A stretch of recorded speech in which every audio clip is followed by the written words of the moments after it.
play the game.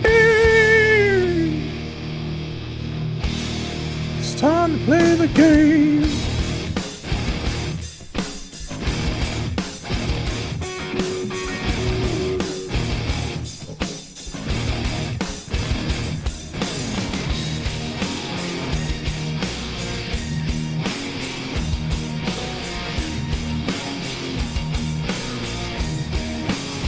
Yeah!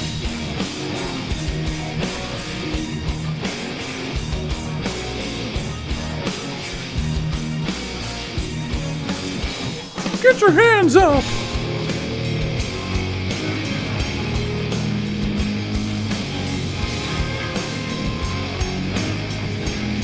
Let me see the horns!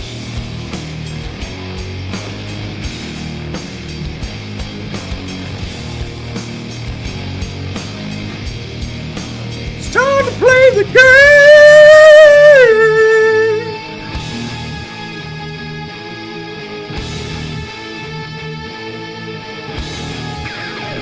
Hell yeah!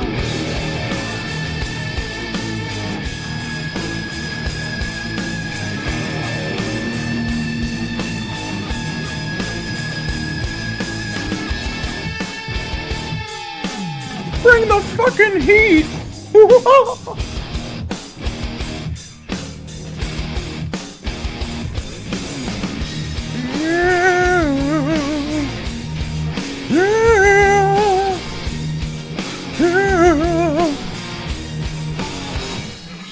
Hell yeah! Alright, none of that stupid shit. That's my intro. It's my intro song, though. I don't think anybody else has an intro song quite like that. Retro Duo. Welcome back for 6 months. How's your day going, Joel? Today was a good day.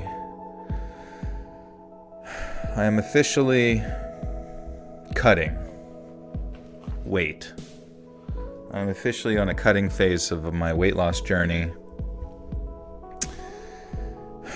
And it's gonna be sick.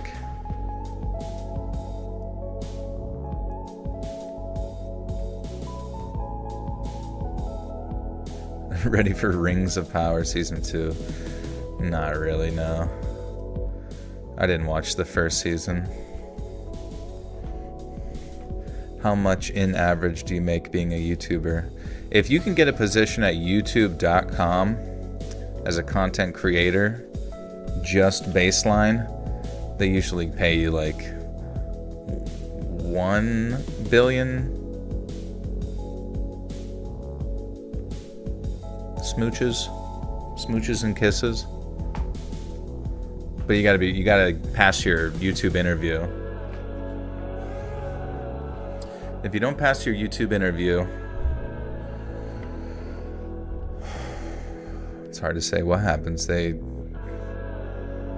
they expose you for what you said in Overwatch chat that one time. They show how devious you truly are.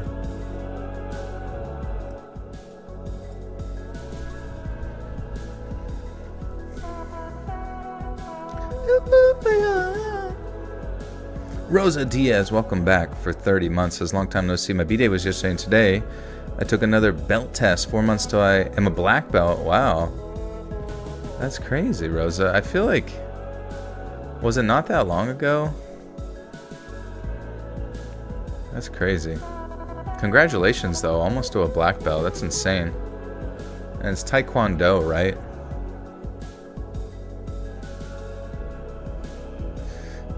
Antiques, thank you, my friend. Good to see you. Yeah, the casting couch for YouTube. Who, I think Boogie2298 he's in charge of the interview process. Solly with a 10. Why do people ask your salary? I mean, it's a pretty, even though it's not something I can really talk about, but or even would feel comfortable talking about, but it's like, it's normal. It's like people make money on YouTube. It's a known thing. And yeah, people want to know how much it is on the off chance that they feel motivated to maybe do it. Which I would say, yeah, if like you feel like you can provide some value to YouTube that's otherwise not there, or do something that somebody else does but better, you can, take it a step further or bring your own spin to something. I say fucking make some YouTube videos. Fuck it, you never know when it might take off. But Sully, thank you so much for the 10. See, there you go. You at least know that I make $10 based on the fact that Sully just donated 10. We'll start there. Andrea Strong, thank you for the 2. Thank you so much. And Andrea Strong, welcome back for 9 months. Also, the new bonus content is out. So if you guys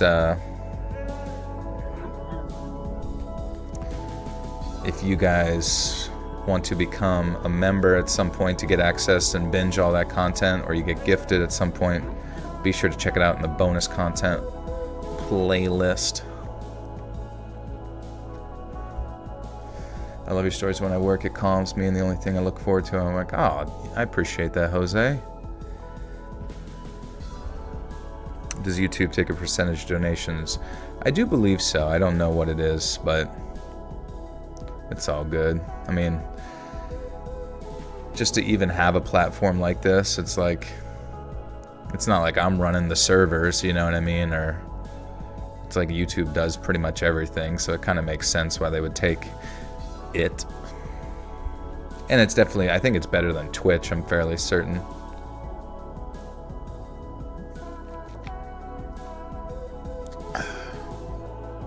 That was Deep Purr. He's good. He was wandering around here earlier. Oh yeah, he's very stoic over in the corner staring at me. How do I pick the topics for the next stories? Yeah, just looking into it, you know what I mean? Sometimes people will suggest a topic and I'll be like, all right, team. All right, let's read team. Gather. We must find scary neighborhood stories. And they're like, I'm on it, Joel. Unfortunately, most of my staff are so obese that they usually roll, to their respective desks to accomplish said task. But that's fine. I don't care. That's why, I'm supporting them in their endeavors of buying buttercream cookies.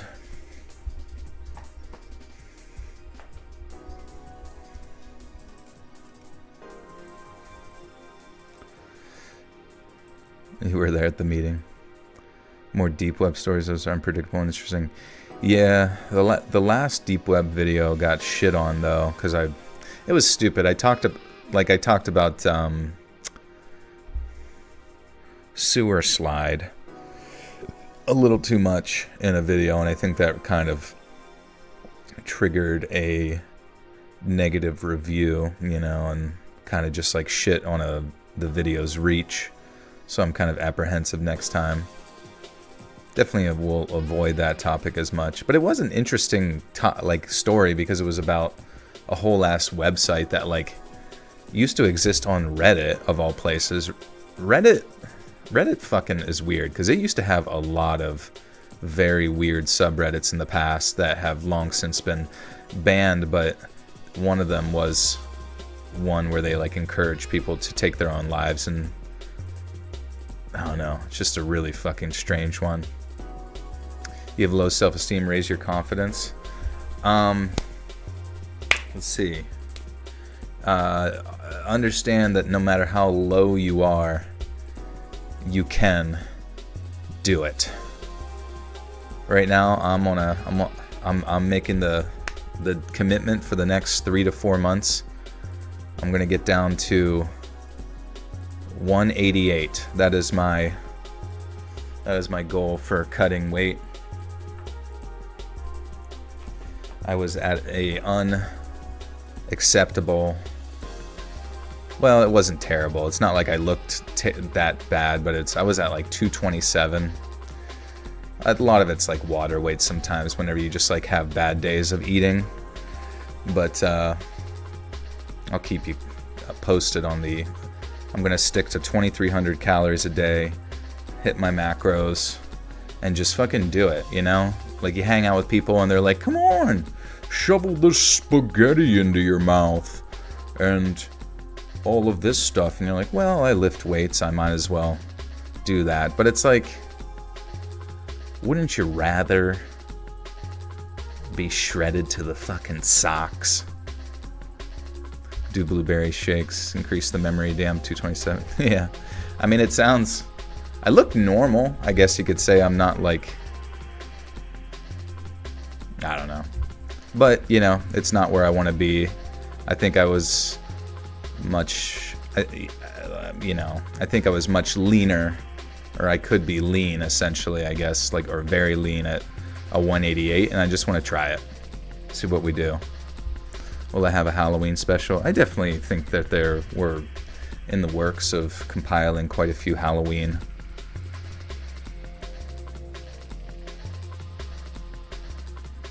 Skin tags? No, haven't really struggled with any skin tags.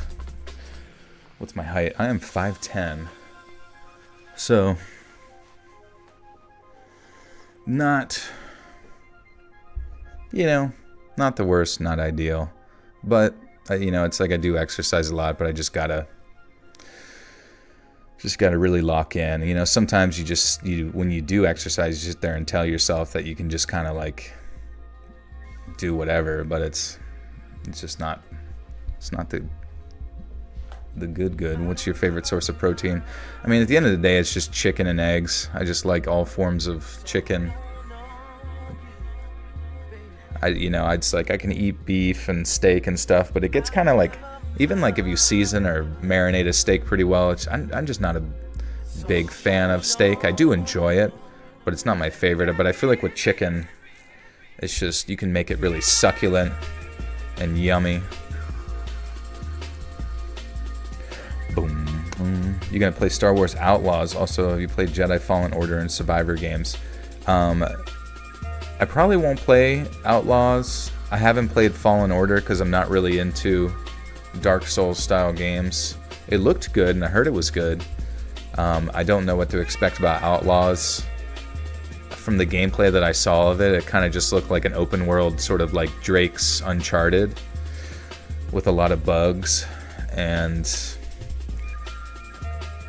if, you know, what's it called? Cyberpunk 2077 eventually figured its shit out, I guess, after 10 years of bug fixing. You should do more hiking, camping stories. We do have more hiking, camping stories in the works, for sure. We got that compilation coming soon. At least what I've been informed that we have found, so should be soon. But tonight's stories are true scary neighbors and neighborhood creeps. Davis Wall, thank you for the 11 months. Love your work here. Thank you, Davis. Thank you for almost a year. It's really good to have you. What's up, babes? I have to eat my eggs fast so they don't start tasting like egg. That's fair, yeah. I don't know. I don't mind eggs. It just depends on the oil that they're cooked in, you know? Do more Native American stories. Yeah, there were some good ones. Covering like the historical stuff. It felt like that video got kind of like throttled, because it kind of covers a lot more like the darker history of Native American tribes, you know. And I don't know if that kind of like held it back a little bit. But I mean, it's still interesting, just like warring tribes and all the terrible shit they did to each other. It's like people sit there and pretend like humanity is just like black and white, but we're all just, you know, a little rough around the edges, if I do say so myself. Most heartwarming story I've ever narrated. This one about, what was it about? A steamroller, I think.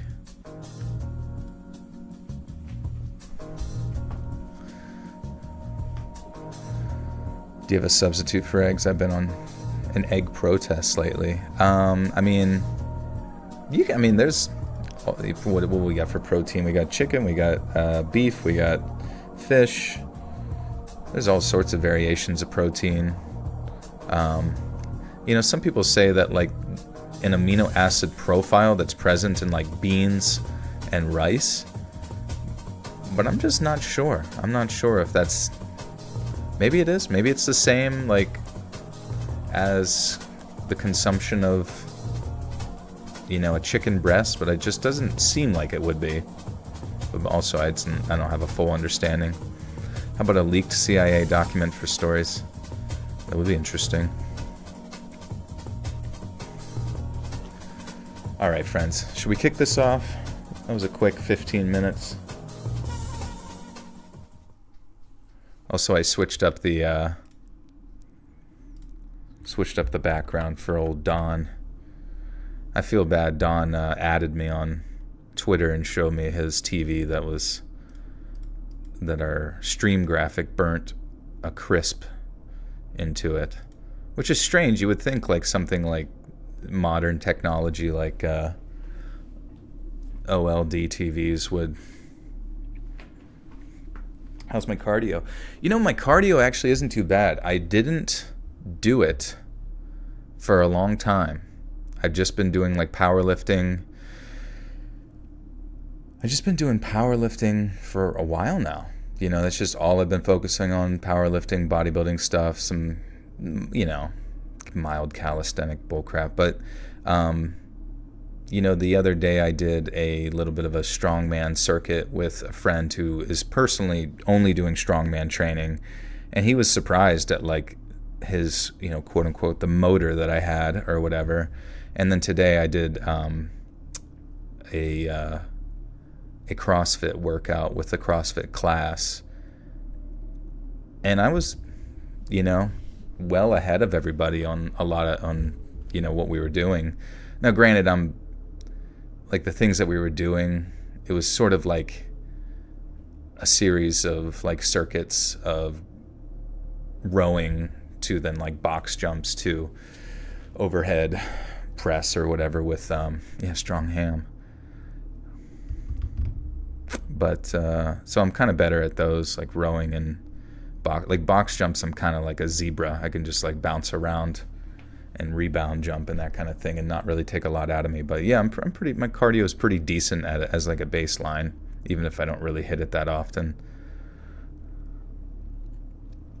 Listened to a favor last night. Great story, but the background music was awesome. I'd love to hear it more in views. Interesting. Wonder where it was from. It's probably been so long. Guys, I just had a sharp poo. That's funny. We've all been there. Various pieces of, sharp objects within our body. Yeah, my Zumba class. What are those memes where it's like middle-aged women will do anything not to like work out normally? And it's like them with like a pogo stick or like bouncy shoes, moon shoes. Yeah, you know what? I figured, fuck it. We're just going to get into spooky season early here. Who cares? You still go to the gym, Sora. That's good. Yeah, you got it. Gym is life. It's a lifestyle change. It goes forever.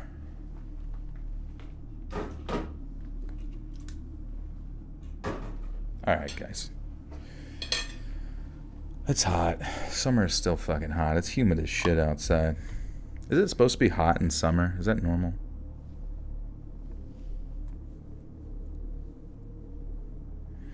You join the astronaut in there? Yeah, cannonball in there. But it's 200 degrees Fahrenheit. Boiling. The wolf bouncing workout, yeah. That's what I was thinking of.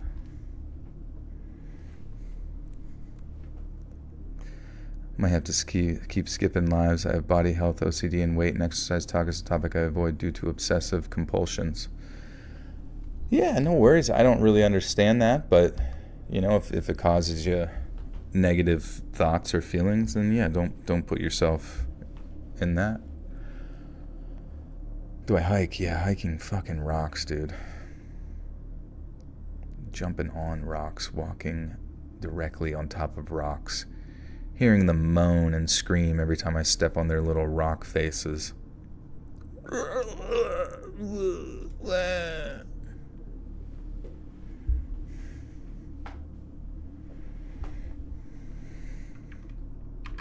All right. So we got 6 stories here tonight. Pretty freaking sweet, if you ask me. Also, I think I might include one of the stories from the Japanese collaboration that we did, because that was kind of an exclusive story over on Jay Nightmare's channel, but he said now that he's had it on his channel that I can use that for my content, so I'm like, fuck, this would be perfect for neighbor stuff. Kevin Hart would be sad. What's he sad about?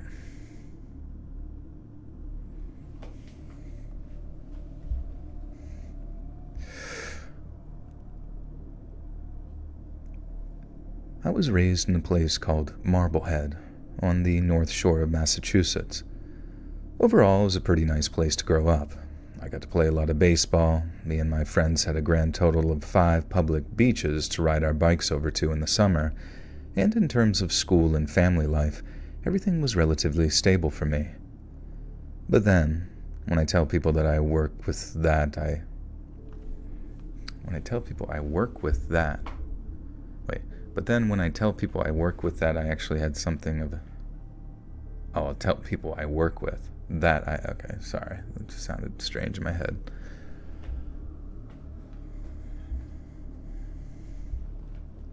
Please tell you the background? What do you mean?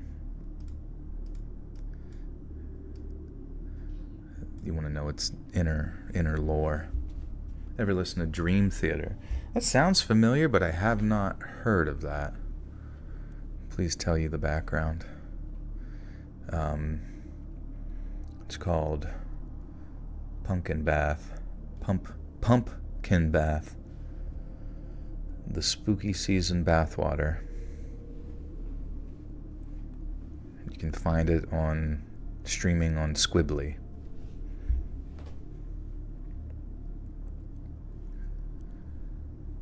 But then, when I tell people I work with that I actually had something of a nice, healthy childhood, they can hardly believe their ears.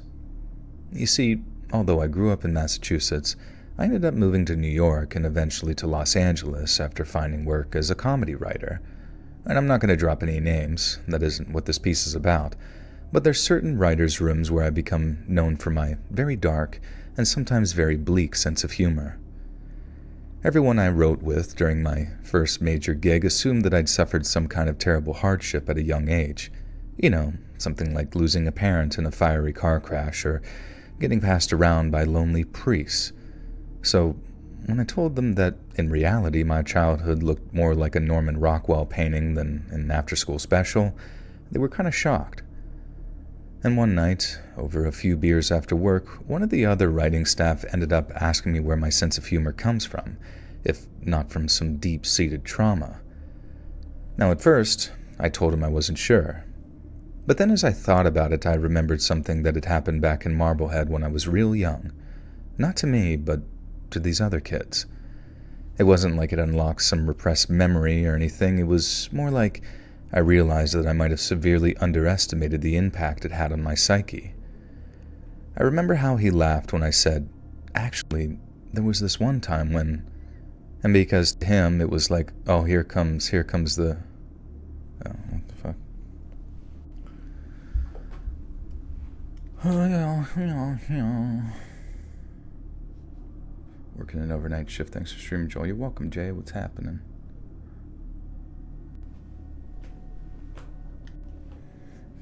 Oh, you know what would be good would be a good thing? What if at the end of every stream, if you stick around to the end, which sometimes can be like 3 hours, so I understand if you have to go places, but if you stick around to the end, I will gift 10 people memberships to the bonus content. What was the background before? It was a custom-made, these are custom-made animations by Robin, and he makes, 3D animations, composite backgrounds, that kind of thing, and really good with Photoshop, all that. And there was an undersea animation where it had like a television that's very bright, and it burned a hole into some guy's retina. Unfortunately, he can't. He's blind in a very large patch of his eyeball from now on. Yeah, I'm becoming Mr. Beast. If you guys stick around to the end, I won't beat this cat to death. What? Do you have to be awake? I don't think so. Am I going to a hot tub? I hope so. I hope I'm blessed with the opportunity to jump into a big pot of boiling hot liquid.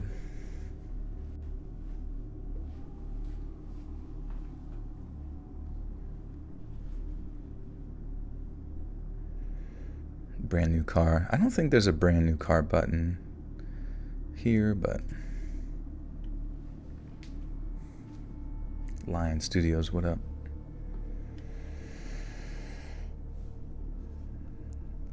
I remember how he laughed when I said, actually, there was this one time when, because to him, it was sort of like I was saying, oh, here it... Wait, what the fuck? I don't understand this grammar. How do you turn on getting gifts? I actually have no idea. I'm going to ask Chat BBC so I know from now on how to turn on gifted memberships on YouTube accounts. Alright, we're going to read it wicked fast. Go to YouTube Studio. In the left-hand menu, click on monetization. Wait.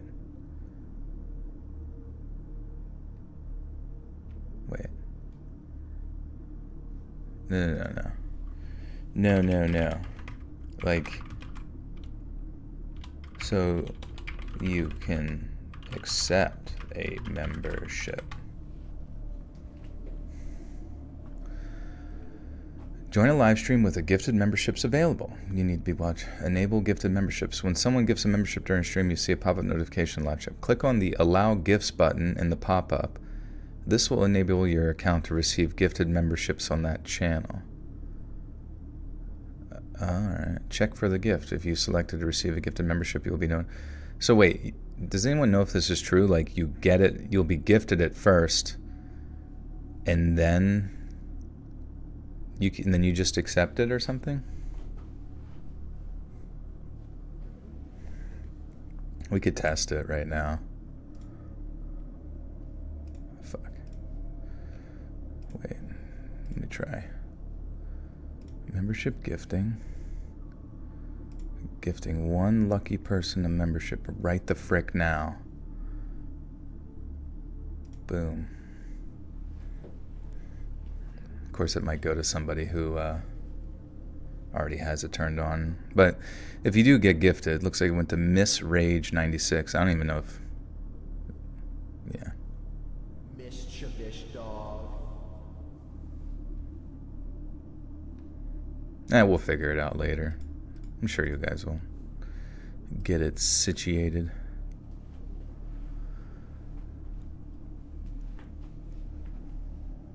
YouTube gave me a brand account without asking. Interesting. Now you have secret access. Do another one.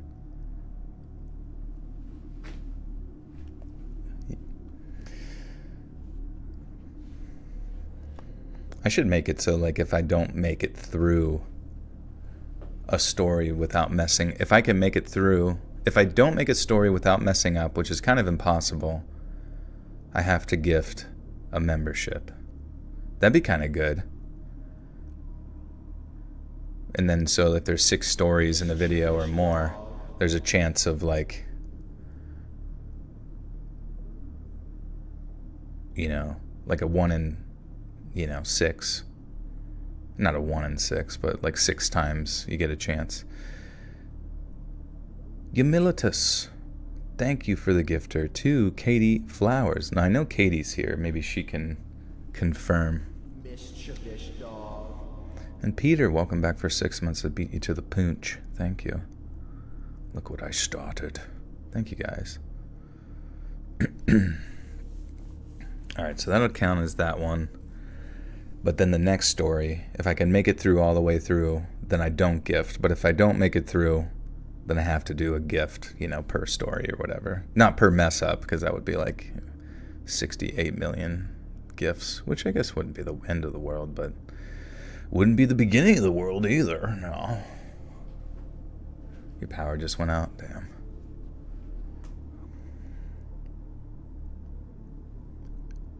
Are you allowed to sabotage? Yeah, what would that involve? Just like I'm like almost done with the story and then I get swatted. No! They throw a flashbang through a window. No, fuck! Yeah, can do an Australian accent. Fuck yeah, bud. Fuck yeah, bro. Fuck yeah. Yeah, fucking kangaroos and shit. Rosa Diaz, thank you for the 5 gifters. To Shia H, Jody Renee, Jamie Lee, Alicia. I hope I'm saying that right. Or Alicia. And Jess W, thank you so much. Be sure to thank Rosa for that. And anybody who can confirm that they had to click accept gift, let me know. And Brooklyn Gonzalez, welcome back for 39 months. Holy shit. You are an ascended one. Favorite Mitch Hedberg joke? I haven't listened. I've heard a lot of people quote Mitch Hedberg, but I haven't actually just sat and listened to Mitch Hedberg in a full set. I'm not quite sure why.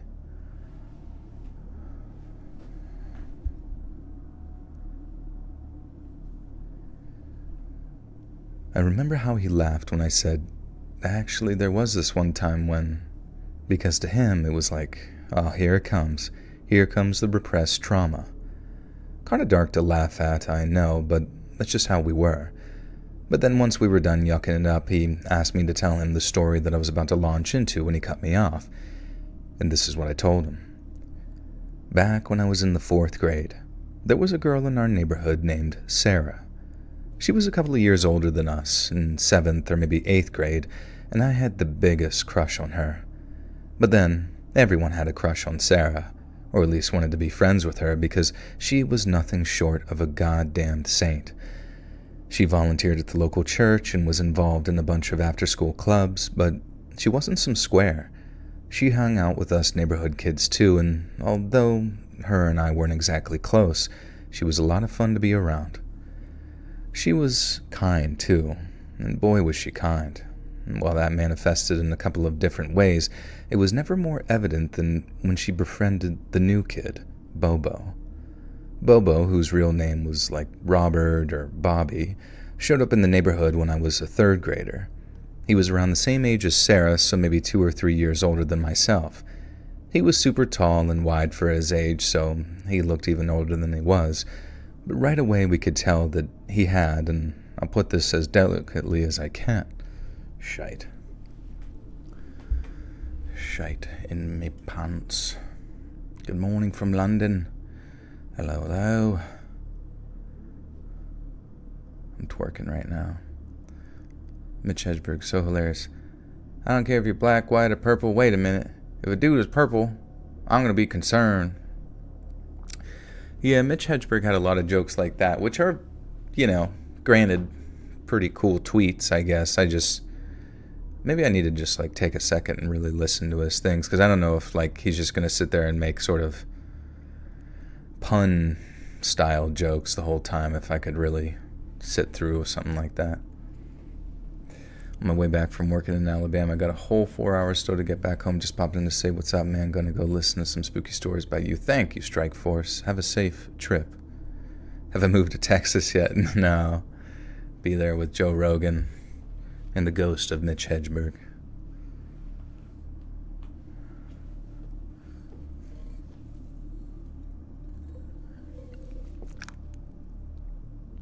He had a new niece born today. Congratulations. That's awesome. Oh, it's always exciting. New life on Earth. Such a weird thing, you know what I mean? Feels like 3 seconds ago we were kids, and now we get to sort of start the cycle all over again.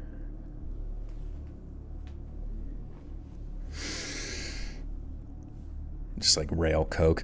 All right, anyways.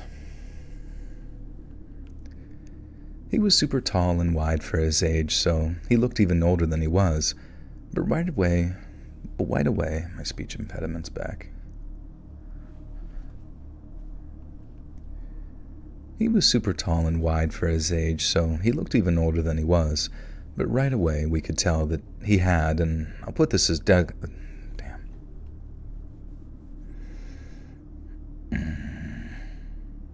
Fucking shit.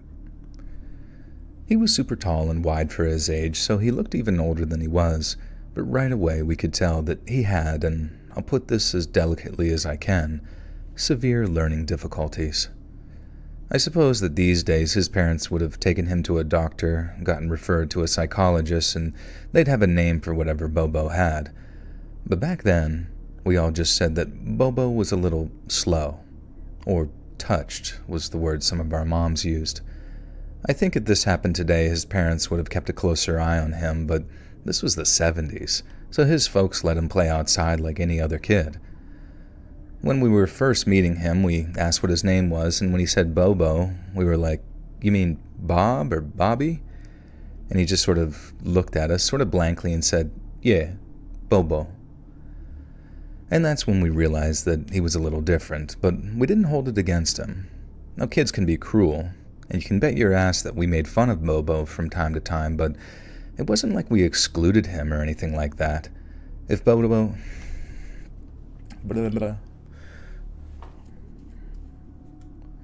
Mr. Bobo.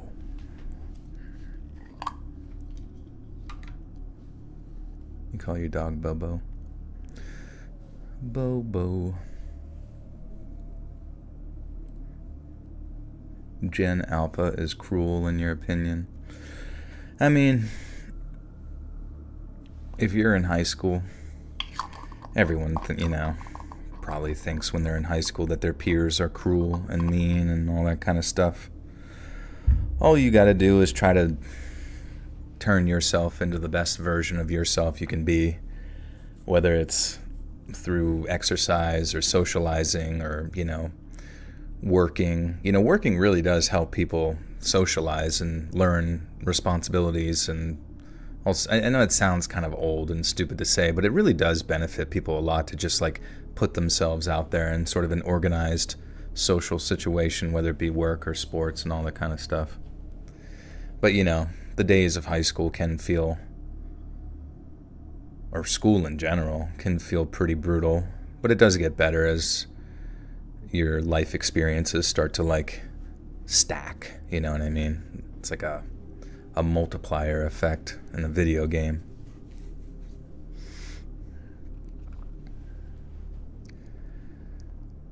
If Bobo showed up while we were playing street hockey, we didn't tell him to buzz off.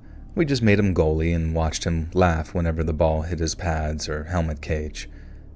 Oh, man. Dude, it's fucking hot, dude.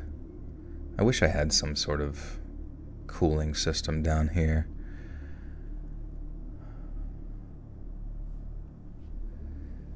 If Bobo showed up while we were playing street hockey, we didn't tell him to buzz off. We just made him goalie and watched him laugh whenever the ball hit his pads or helmet cage. He was just happy to be included, I guess, and we were happy to include him. But none of us took to Bobo.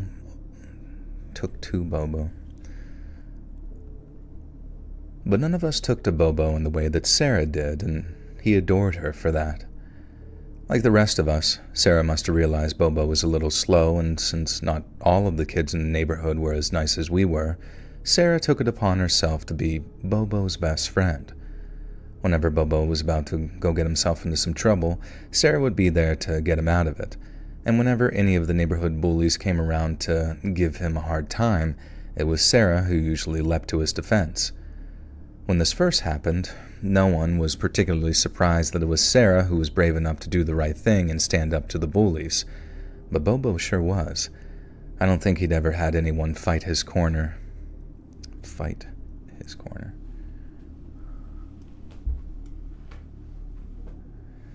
Darth Annihilus with a 5, thank you, says, "Hey Joe, I just got broken up with my long-term girlfriend. Perfect day for you to be streaming. Thanks for getting her off my mind." Yeah, and that's really the only way to get over a breakup kind of thing is just go do something else. You know what I mean? Like, yeah, do this, go enjoy life, be with friends, be with family, whatever, you know, talk to another girl. I know it sounds bad, to move on like that, but it will help your brain to just shift gears to something else that will be much more healthier than thinking about negativity of the past. There's just really no point in ever looking back. Hide and seek horror stories or graveyard stories. Yeah, I do have a couple of videos of those for show. But yeah, definitely can look into some more for sure. For sure. For sure.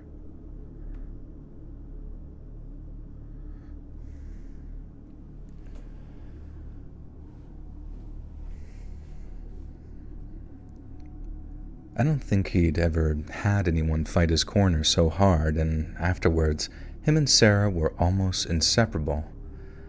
Bobo didn't go to a regular school, so it wasn't like a 24/7 thing, but if Sarah showed up to hang out on a weekend, you could bet that he was close behind. Bobo and his family moved into the neighborhood right after the holidays of about 71 or 72, and then I remember he and Sarah became super close around St. Patrick's Day, and after that, they were almost always together, but especially during summer vacation of 72. Every single day, Bobo would either be hanging with Sarah or walking around the neighborhood asking everyone where she was. Sometimes he'd hang with us if she wasn't around, but whenever she showed up, Bobo forgot about whatever he was doing and would follow her around like a lost puppy. But then, 3 big things happened that summer, and the first was the entrance of a kid called Jackson. Jackson had already started high school, and like a lot of boys around Marblehead, he had a huge crush on Sarah. Now, side note, I guess that it sounds like there was a gross age gap here, but I think Jackson was about to turn 15 that summer, and Sarah had already turned 13 that spring, so as much as this guy was a total douche, it wasn't like he was 18 trying to hit on middle schoolers or anything like that. Now, anyways, Jackson started asking Sarah if she wanted to go to the movies with him, but she kept turning him down. She was polite at first, but Jackson wasn't the type of kid to take no for an answer. He kept on coming around, trying to hang out with us, but it was all very disingenuous. We could all tell that he was faking an interest in us to get closer to Sarah, and so could she. See, until Jackson started wanting to date Sarah, he'd been a total butthole to almost each and every one of us. He was a few years older, which already gave him a superiority complex, but you could tell that he thought he was too good for us, and that Sarah was too good for us too. And so he keeps coming around, hanging out, and trying to cozy up to Sarah, but instead of warming up to him, she's disliking him more and more as she sees just how fake he can be. He came around for maybe 2 weeks or so, seeming like he was willing to play the long game, but then one day, I guess he just sort of ran out of patience, and the mask finally slipped.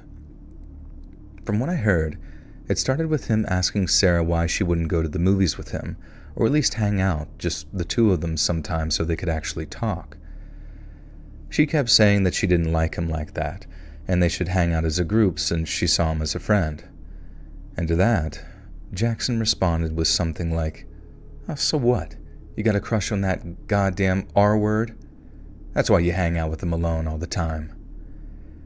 I didn't hear him say it, but I sure heard Sarah's reaction, and everyone did. She just about went through him for a shortcut, as my old Irish grandma used to say, or tore him a new one, as we might say today. She absolutely, positively, utterly, and completely eviscerated Jackson, and she did it in front of everyone. Now, first off, Sarah never yelled, so to hear her suddenly shriek, "What the hell did you just say?" got everyone's attention in an instant. But then, instead of giving him the old what for with maybe 1 or 2 lines, Sarah went off like an artillery battery.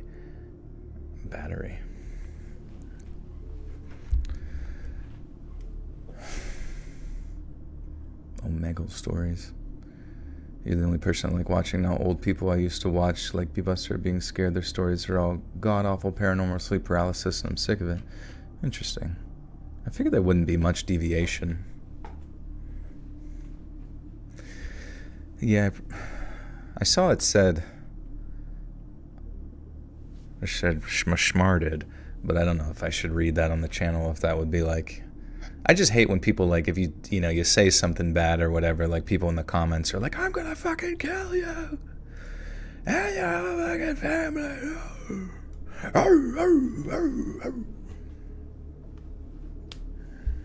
City horror stories, do different cities, like Houston city. Yeah, I definitely need to hit on the different, like, or compile stories for, like, states. I really want to do states. See ya, Earth. Take care.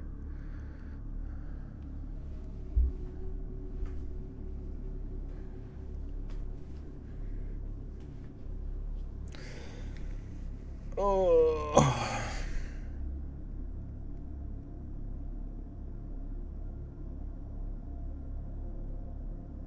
You don't know anyone anymore. Yeah, there has been like a big shift, and like there's some people that I don't know. It's like the viewership overall on live streams has kind of gone down too, but it's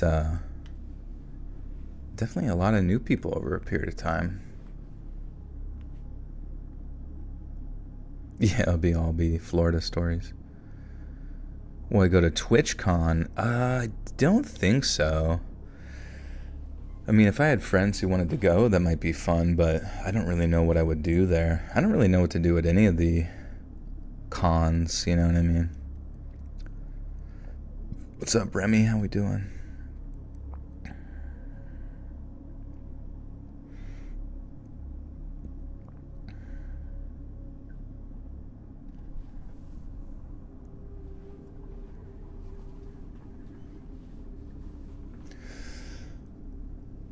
It would be fun. I need to do like more, I don't know, networking style things, get to know people within the creator space and IRL situations. It would be smart to do something like that.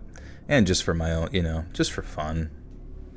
Did you drink water today? I have been, yeah.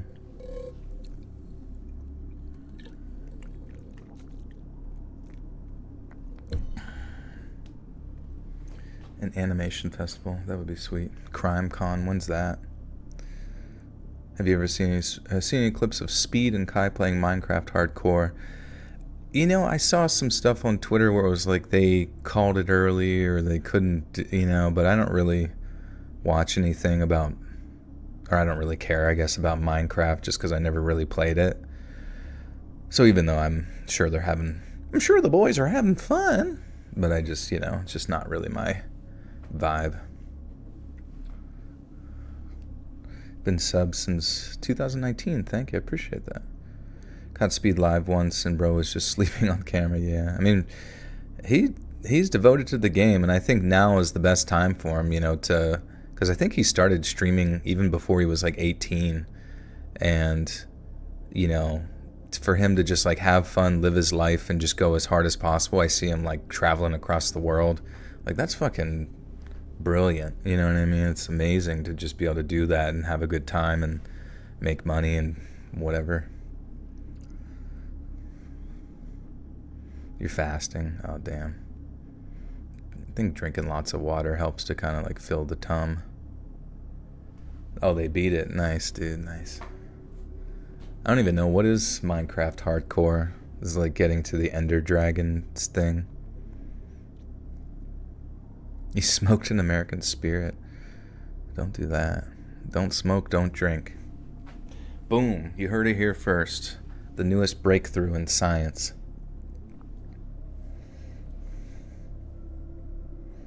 Oh, I gotta test something actually, just to see where the... Oh, it's up there. Okay, sweet, yeah. That's not real, that's just a test that I did. Some guy named Kevin. Hardcore is basically just one life, no respawn. Interesting. I'm curious, do you accept or get fan mail?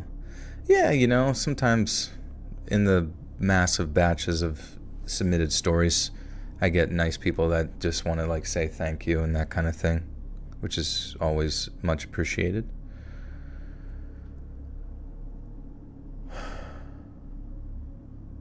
One life and you lose all your crap. That sucks. Started smoking weed again. Honestly, like the smell more than the high. Yeah, I don't know. Like, I've just known so many people in my life. Like, I get it, the benefit of smoking weed. Some people feel chill, helps them with anxiety, PTSD, all that kind of stuff. But I just worry, especially for younger people, that it like kills motivation. Like all the kids in high school, I remember, who like smoked weed very heavily. You know, they were like kind of, you know, there was all sorts of variations of them who were into it, but they didn't give a fuck about school. And honestly, if I smoked all the time, I probably, you know, after having now smoked in my adult life, like I probably wouldn't give a fuck about school either, because it just sort of turns your brain off to giving a shit about most things. And there's some people that can be effective and get it done, but, and then even in college, you know, some people got into it then, still able to get college done, but I did see a lot of people who got into it and just, once again, like lost motivation to do things and then drop out of school. Not like it's like heroin or any bullshit like that, but it just seems to like kill your drive.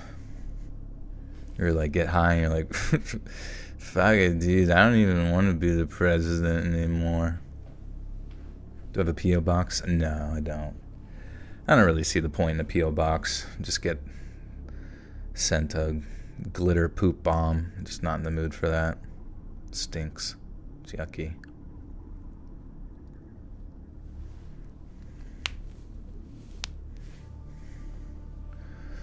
Who knows? Maybe that was Joe Biden's situation. Maybe he was high as fuck all day, every day, and that he just like smoked the best stuff for 4 years straight, and that's why he had like no idea where he was most of the time. Wait. Obama now. Truth, I was a dropout because of weed and alcohol. Hey, you know, I hope you got away from it. You know, it's just how it goes sometimes. It just, like, that's why I don't even enjoy doing substances in general, because it just, like, puts me in such a different mindset that is not the same mindset that I have when I'm, like, a nice, productive member of society.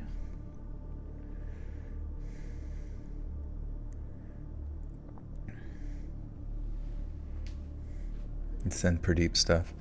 That'd be fun. It's not that I don't trust anybody to send stuff. It's just a new and strange concept to me. You know, it's not even that I don't mind. I've said this before. I do enjoy, you know, a little bit of a buzz here and there. Throw a zin in, or, you know, sip on some liquor or whatever. Some lean. But then you get to that point where it's like you go into the bathroom and then you see yourself in the bathroom. You're like, oh, shit. And you're like, God, are you there, God?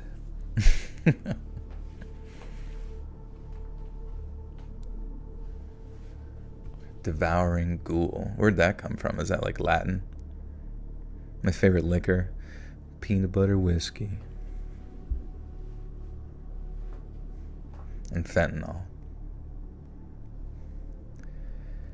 But then, instead of giving him the old what for with maybe 1 or 2 lines, Sarah went off like an artillery battery. In fact, scratch that, she straight up carpet bombed him. She told him how shallow he was, how his breath smelled, how he was fake, a phony, a fraud. She told him she'd never be interested in him, never, not as long as either of them lived. Not even if he was the last man on earth. And she went off like that for maybe 2 or 3 minutes straight, and by the time Jackson turned around to walk home, he was completely white as a sheet. He'd been utterly humiliated in front of the whole of Maple Street, and I do mean the entirety of the street. Folks were coming out of their houses to see what all the commotion was about. So old and young, everyone saw Jackson getting spectacularly humiliated by his crush. And we didn't see much of Jackson anymore after that. And good riddance to bad trash, you know? But it didn't take long for word to filter down that, just like he wouldn't take no for an answer, he wasn't about to take such a humiliation lying down. Jackson wanted revenge. Revenge.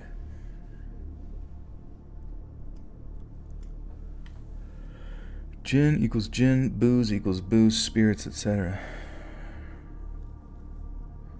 Turns me into a wolf demon, and my true persona comes out whenever I consume copious amounts of alcohol.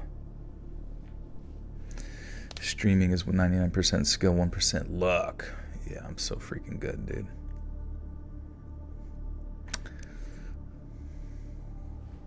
What am I wearing for Halloween?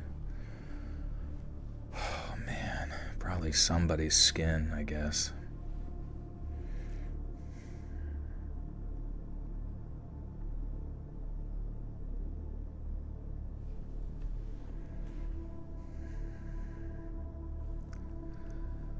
Jackson wanted revenge, and the word on the street was he was going to get it by the end of the summer.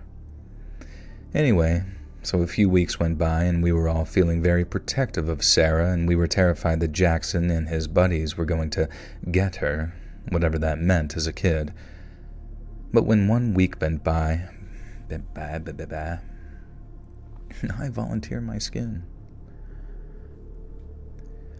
But when 1 week went by, then 2, and Jackson stayed the hell away, we figured things might have blown over. But then one day, Sarah announced that she had some bad news, and at first, we thought it was regarding that whole spat that she had with Jackson. Well, it turns out it wasn't anything to do with that at all, and arguably it was way worse. At the end of the summer, in just a few short weeks, she and her family were leaving town for good. Her dad had been offered a very well-paying job someplace in another state, and to try and get her placed in a new school, they were moving towards the end of August, which was only like a week away when she told us. Hearing the news so suddenly sucked very hard. I mean, absolutely everyone was sad to see her go. Right after informing us of this bad news, Sarah announced that she also had a big favor to ask of us.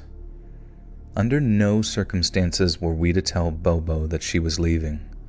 If he was going to find out, it needed to be face to face.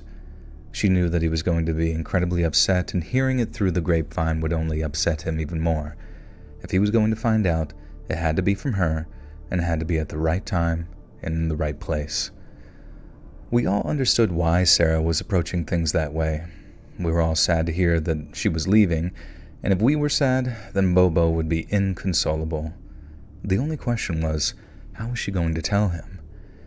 In the end, Sarah decided that she was going to take Bobo for a walk somewhere private on the night before she was due to leave. She delivered the news in as gentle a manner as possible, in private, as close to the date as possible, and that way they got to spend as much time as possible together, just being happy before a nice goodbye and a clean break. We all thought that was a good idea, and somehow we managed to stay tight-lipped around Bobo so that he didn't find out that she was leaving until the date of Sarah's choosing, which seems like a minor miracle now that I think about it with kids. Or maybe someone did let it slip, and he either didn't pick up on it or didn't believe it, who knows. And so about a week goes by, and it comes to the day before Sarah's departure, which, if you're following, is also the day that she'd chosen to say goodbye to Bobo. I'm guessing her plan was to walk him down to the beach, a small stretch of sand just up the street from where we lived, and I didn't know where she was taking him at the time. I just saw the two of them walking off while said a whole bunch. Well said.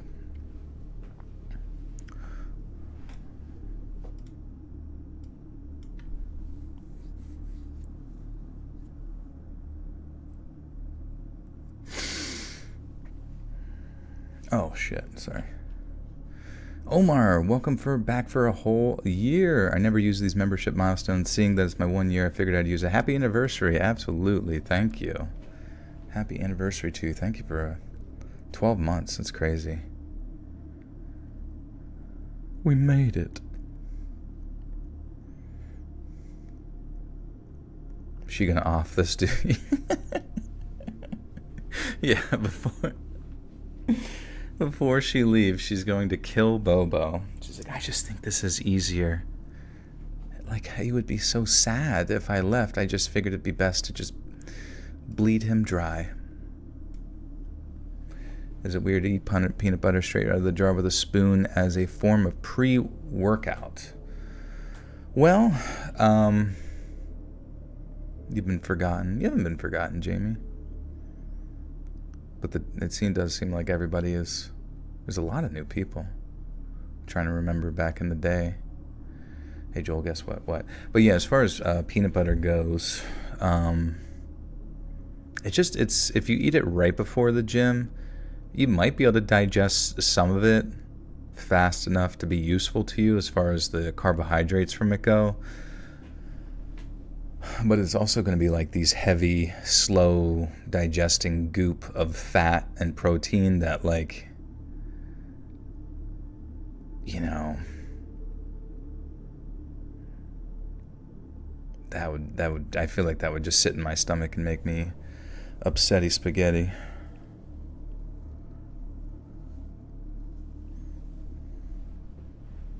Chunky peanut butter too. Perfect.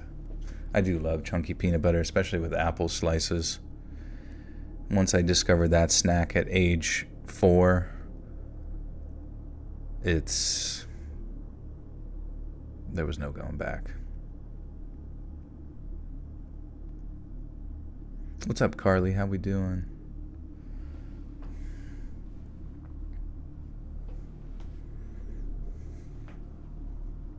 Crazy old cat lady now. Honestly, I feel like those are nothing to be ashamed.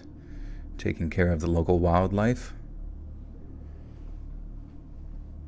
Almond milk and sunflower butter with a quarter banana is such a quick, easy pre-meal if you're feeling hungry. Yeah, if you give yourself like a solid hour to digest it, you should be good. What's up, Cheryl? How you doing?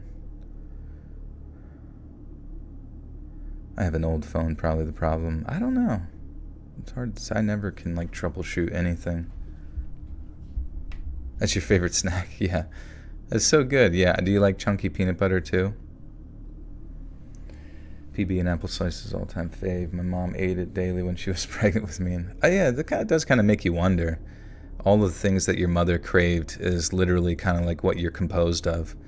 Because, you know, like, whenever eggs taste better or taste a certain way because chickens eat certain feed or whatever, you know, maybe they're free range, or like whenever bear meat tastes like blueberries because all they eat is blueberries in a certain area. Makes you wonder, like, what humans are comprised of based on what their mothers eat. Hopefully nerds rope. Hopefully that's all my mother ate the entire time. That mixed with some gin. Favorite kind of stories to read? Definitely the paranormal is my favorite. It's just, I don't know. It's just fun. If they're good, they're good, you know. I'm not going to eat anybody. I'm just curious, like, you know, our flavor. Bear meat? I beg your pardon? You've never eaten bear before? Is that, like, not a known thing that's hunted? Only psychopaths eat, like, chunky peanut butter. This is true. Jeffrey Dahmer was a huge fan of Jif, extra chunky. Is it Jif? 30 out of 30 moms love Jif. Ever had raccoon? I have not, no. If you dehydrate peanut butter, do you just get a crunchy nut roll? That'd be great. Just a thing full of nuts and powder, I guess.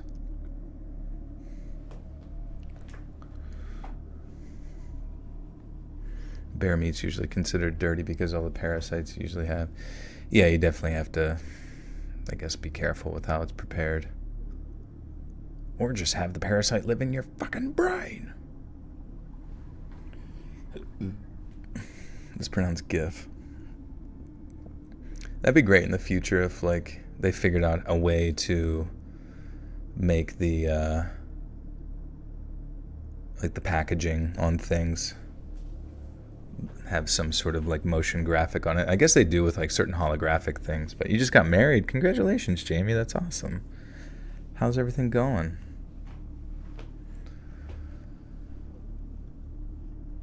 Jackie Chan 2024. I wish. Is Jackie Chan still alive? I feel like Jackie Chan's been alive for like centuries and he's not going anywhere anytime soon. Just waiting to make another comeback into like kung fu movies.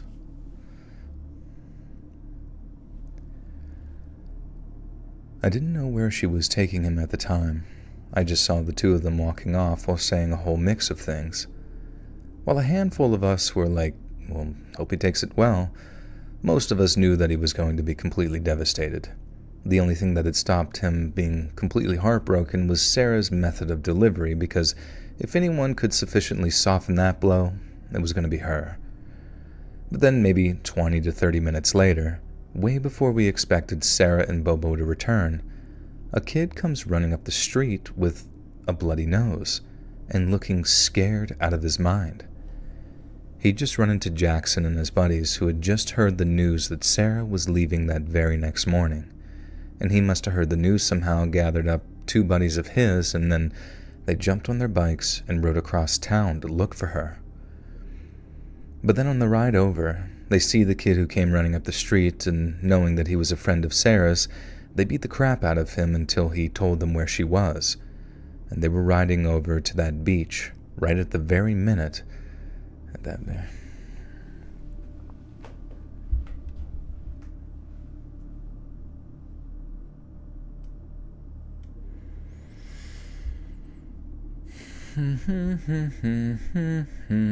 Chris Meowry, thank you for the 14 months. Would you officiate a wedding in your reading voice? Yeah, I guess if it's like somebody close or whatever, I could do it. But if it was far away, I could just do it over. I could do it over stream, be a VTuber. But thank you for 14 months. I failed a drug test and I'm near my parents whenever they smoke, and I said the people officers, I'm sorry, it's my parents, and they believe me because I'm like 17, but I swear I don't smoke. Oh, they did believe you. I guess that's good.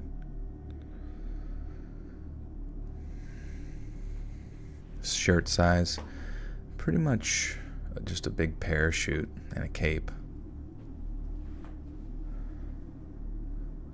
I remember I had a friend who was like going to officiate another friend's wedding and went through the whole shebang to get like the license or whatever you need to do, and then they like backed out of it, which is pretty funny, pretty on par for their personality too, just being very flaky. Can you please shorten the dead air between the end of each story? Like I feel like there's not a lot of dead air, is there? It's like the story ends and then the noise between the stories goes, and then it plays the next one. Do you have voice insurance? I should get it, in case I lose my voice. They have to pay everything that YouTube would normally pay me. There's a good amount of dead air. Huh.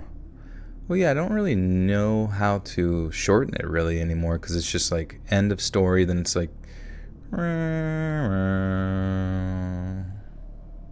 next story. And it's literally like 2 to 3 seconds. Do I read Native American stories? I have, yeah, there's a decent amount on the channel.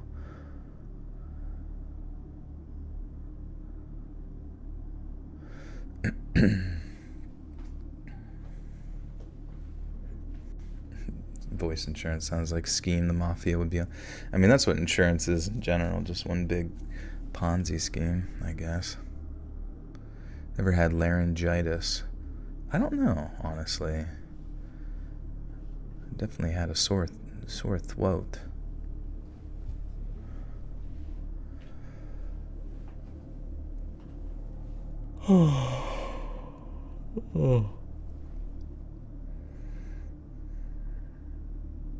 Está perfecto. Okay, that's good.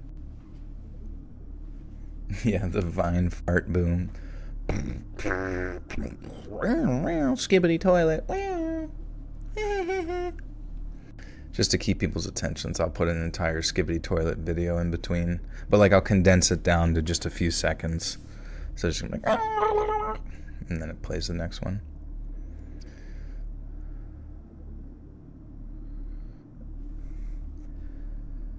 They were riding over to the beach right at that very moment, and Jackson was apparently carrying a pocket knife. Obviously, hearing that sends all of us into a panic, and then anyone who had parents who lived nearby ran off to tell them so they could call the cops. And since my parents' place was just a block away, one of those kids obviously was me. I told my mom, and she grabbed the phone and called the authorities, but when I told my dad, who was working on his car with my uncle, they jumped in my uncle's car and drove off in the direction of that beach. I wanted so badly to go with him, but my dad told me to stay with Mom while they went off to try and get there before the cops did so they could stop things from escalating. They didn't have the whole story. They basically just heard some high school kid is about to stab Sarah down at the beach, and then they took off like hell on wheels to try and stop it from happening. It sounds kind of crazy to think about it now, because at the time, once the cops and my uncle and dad were involved, I figured everything would be okay. Grown-ups had power to fix every other kind of problem, so why not that one too? It was only when my dad and uncle returned home a few hours later that I realized that things hadn't gone according to plan. They didn't give me any real details. They just told me that 2 kids had gotten hurt really bad at the beach, and that they were really sorry because 2 of them were kids that I hung out with. And in my mind, my dad and uncle and the cops had gotten there too late, and Jackson had stabbed Bobo and Sarah with that knife that he was carrying. I later overheard that a 3rd kid had been taken away by the cops, and I figured that that kid could probably be none other than Jackson. But as it turns out, that wasn't the case at all, and my best guess of what happened had been almost completely off. Jackson had arrived at the beach, presumably with plans to scare, hurt, or maybe even kill Sarah as revenge for publicly humiliating him. But what Jackson hadn't planned on was Bobo not being even remotely scared of the knife that he was carrying. Jackson approached, took out the knife, and then according to Jackson's friends, Bobo just sort of rage rushed him, if that makes sense. He got all cut up in the process, but he somehow got control of Jackson's knife hand and then wrapped his free hand around the guy's throat and squeezed with all his might. Jackson's friends freaked out and ran off when they saw Jackson get taken down like that, and they didn't even try to save him. I'm guessing Sarah did, at least that's what Bobo said happened, but instead of listening to her, he just kept squeezing Jackson's neck until he stopped squirming and fighting for air.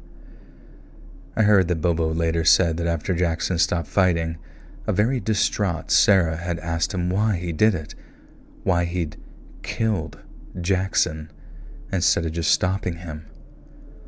Bobo said it was because Jackson would have never... Holy shit, dude. Bobo fucking saved her, man. Super Riz 3000. Just farted? Hell yeah, dude. Attention class. I have just released a stinky poo from my butt. I should be a detective, a firefighter, caution tape mummy, or a piñata for Halloween. Caution tape mummy sounds kind of cool if you can, like, fashion a typical mummy, like, what would like a, what's it called? Spirit Halloween. What would a Spirit Halloween mummy costume look like? And then could you kind of fashion it to have, the cautionary tape instead?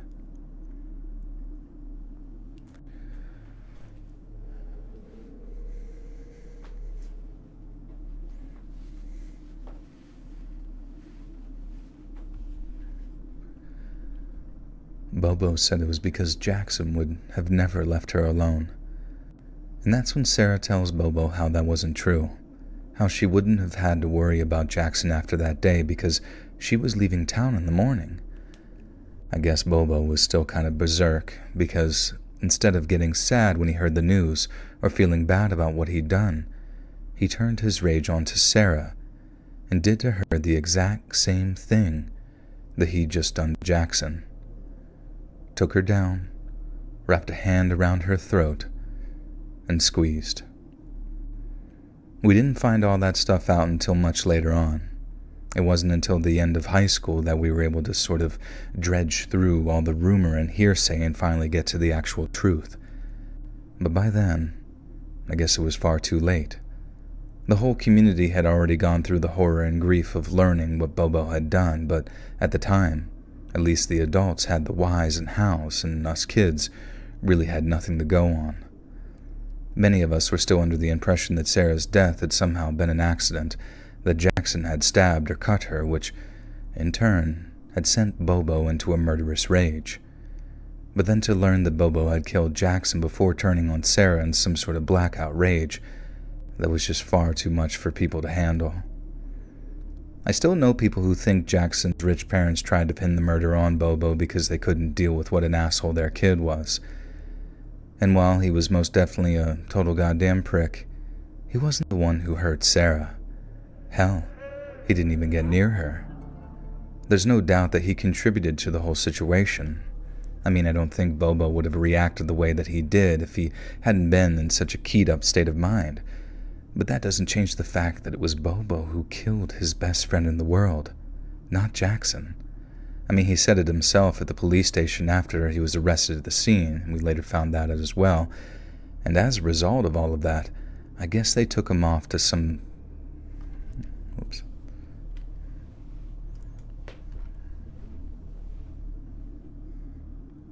Davis with the 5 says, thank you, Joel. You do great work. Got a crash night all. Hey, see you, Davis. Thank you so much. It's good to see you, and I hope you get a good night's sleepers.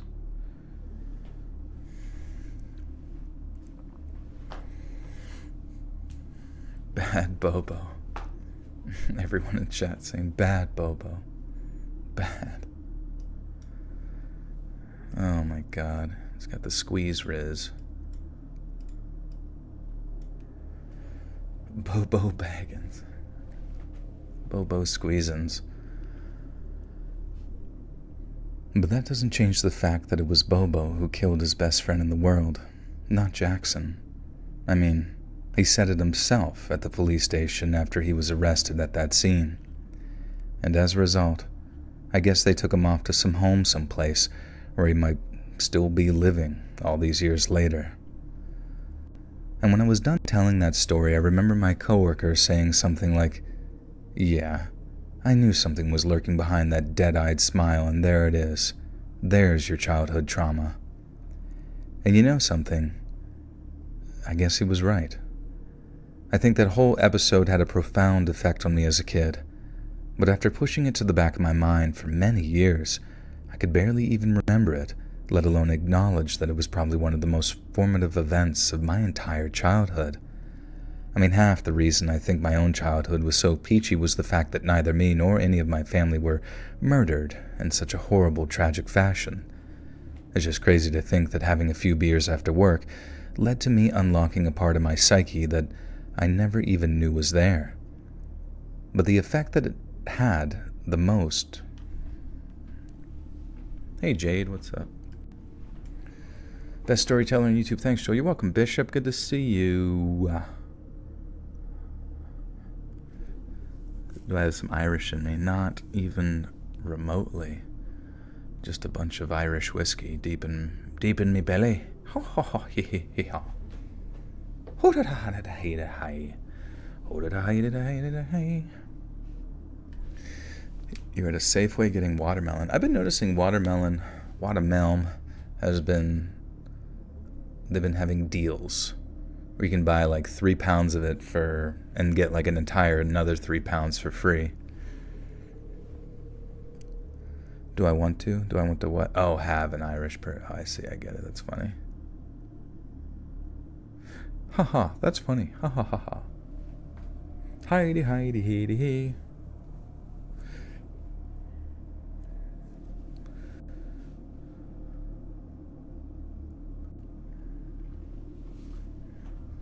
take my magnesium today. I usually take it like before the last story. It's melon season. Watermelon. But the effect that it had the most was that I'm now planning on reaching out to Sarah's surviving relatives. I feel like I should reach out and let them know that even all these years later, there's people outside her family that still remember her with affection. But I'm not even sure if that'll be of any help, now that the damage has long been done. You use cherries as makeup. How does that work? You just kind of smush them up and like shove your face into it, or what's the deal? You gotta turn it into a fine mush. 6 a.m. in the Netherlands. The Netherlands. Alright, story 1 in the Bookaroos.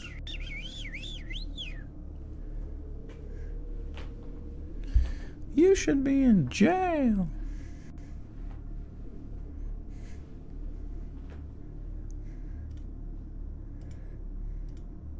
I joked about like her earlier before that of him doing something violent to her when finding out, but I really did not expect him actually to go through with it. Holy shit. A very crunchy lifestyle. Very demure. Your family's dog's name is Bobo? Your family's dog... Oh, sorry. I was like thinking like family's dog, like your dog's family. I was like, the lineage? The lineage of the Bobo clan?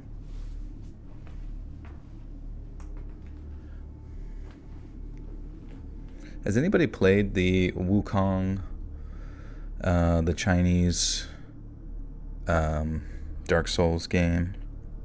Because I got to see some, and it looked pretty sweet. The graphics look really sick.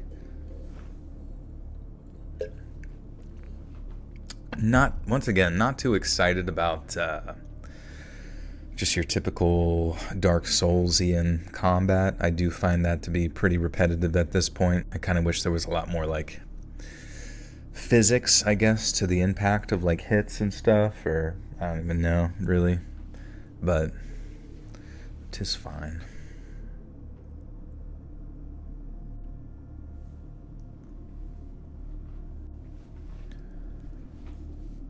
Oh, I bet. Oh, yeah, Eugenia, what's going on? I've been good. I've been, like, super freaking good. Jail makeup.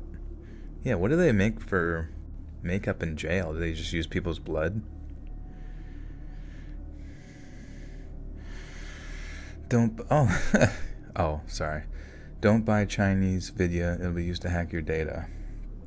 Interesting. Even that game too? Is it just anything from the CCP? Or like, you know, pledges allegiance to Chinese Communist Party? You just guaranteed to be stealing all of your data. What's the topic of tonight? It's creepy neighbors or neighborhood creeps kind of thing. Tis Joel thy reader of Let's Read. Tis, I do belize. Hi, I'm Michael. Hello, Michael.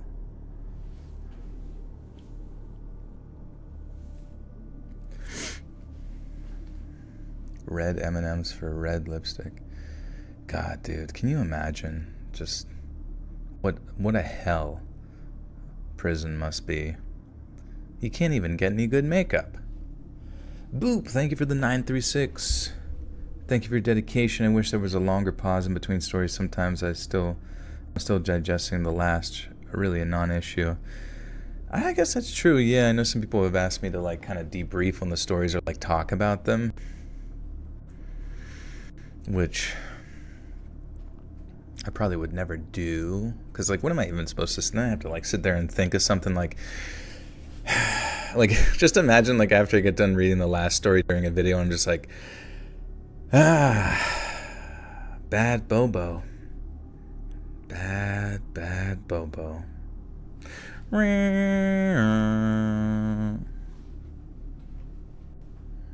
it's just a fart sound the whole time.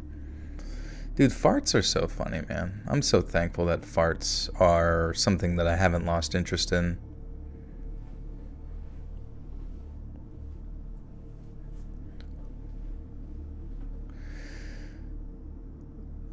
Zombotic Peaches. No, yeah, send a story in. Doesn't matter if you think it's creepy or not. If you want to send it in, let's read submissions at gmail.com. Always happy to have as many as we can get.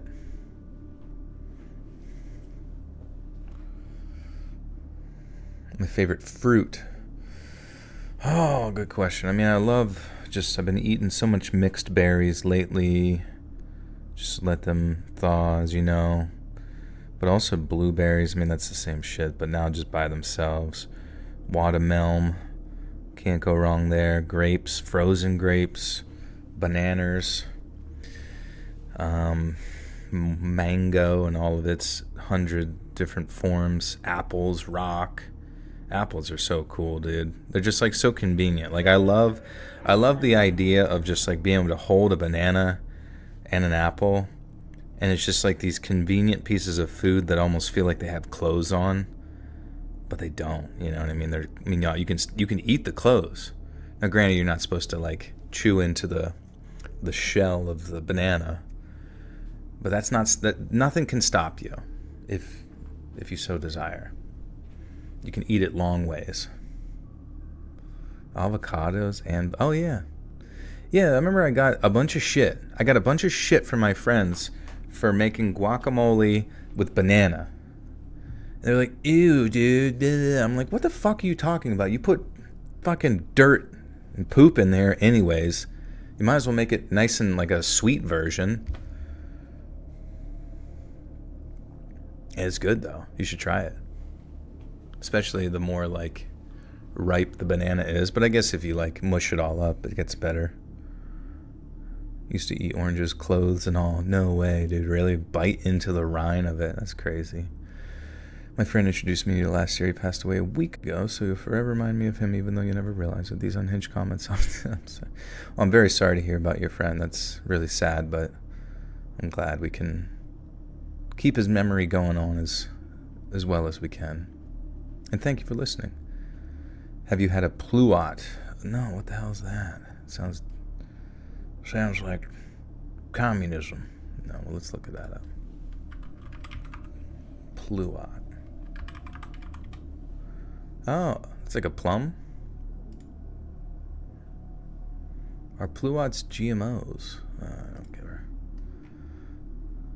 Are pluots and plums the same? A pluot is mostly plum with a bit of apricot mixed in. Interesting. I don't even know if I've had that. Holy fuck. There's a bug in here. It scared me. It's a little moth. I like moths, so. Do you think a random guy saying your mother's wouldn't like you walking around at this time of night is creepy enough for a submission?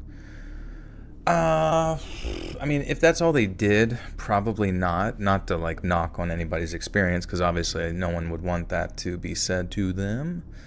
But as far as like stories that I've read on the channel, you know what I mean? People would be absolutely flaming me in the comments saying, what the hell's this, let's read? No one got eaten alive. Bugs are good protein. I really don't think bugs are good protein. There's nothing, like when you look at bugs, there's nothing about them that seems consumable or digestible. Like most of it's like a fucking exoskeleton.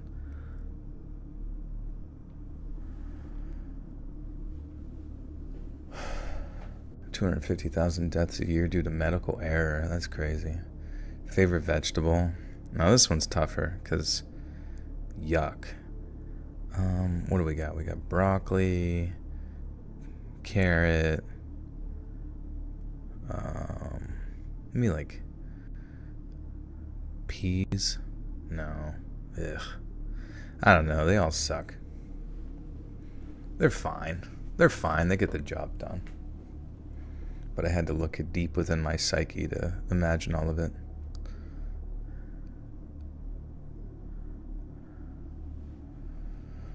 Oh, sweet potatoes? Yeah, I guess sweet potatoes are pretty baller. I remember one time when I was younger opening up a can of sweet corn and there was a fucking grub inside of it. And that kind of really turned me off to corn for a while. Not the band, though. The band was awesome. Could never blame them for such a travesty.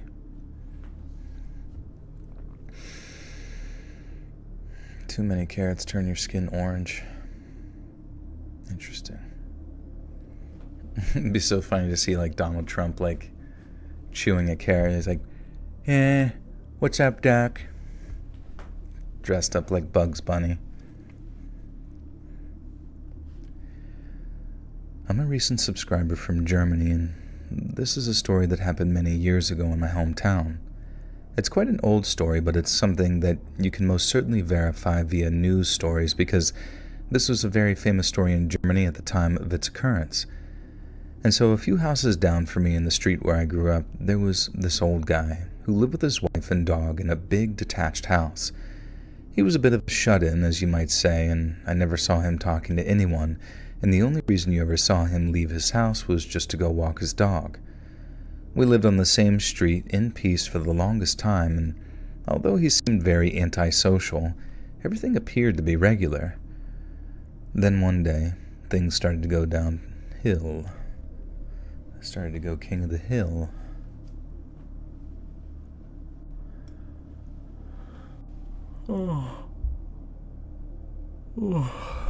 Have you got any ghost stories submissions lately?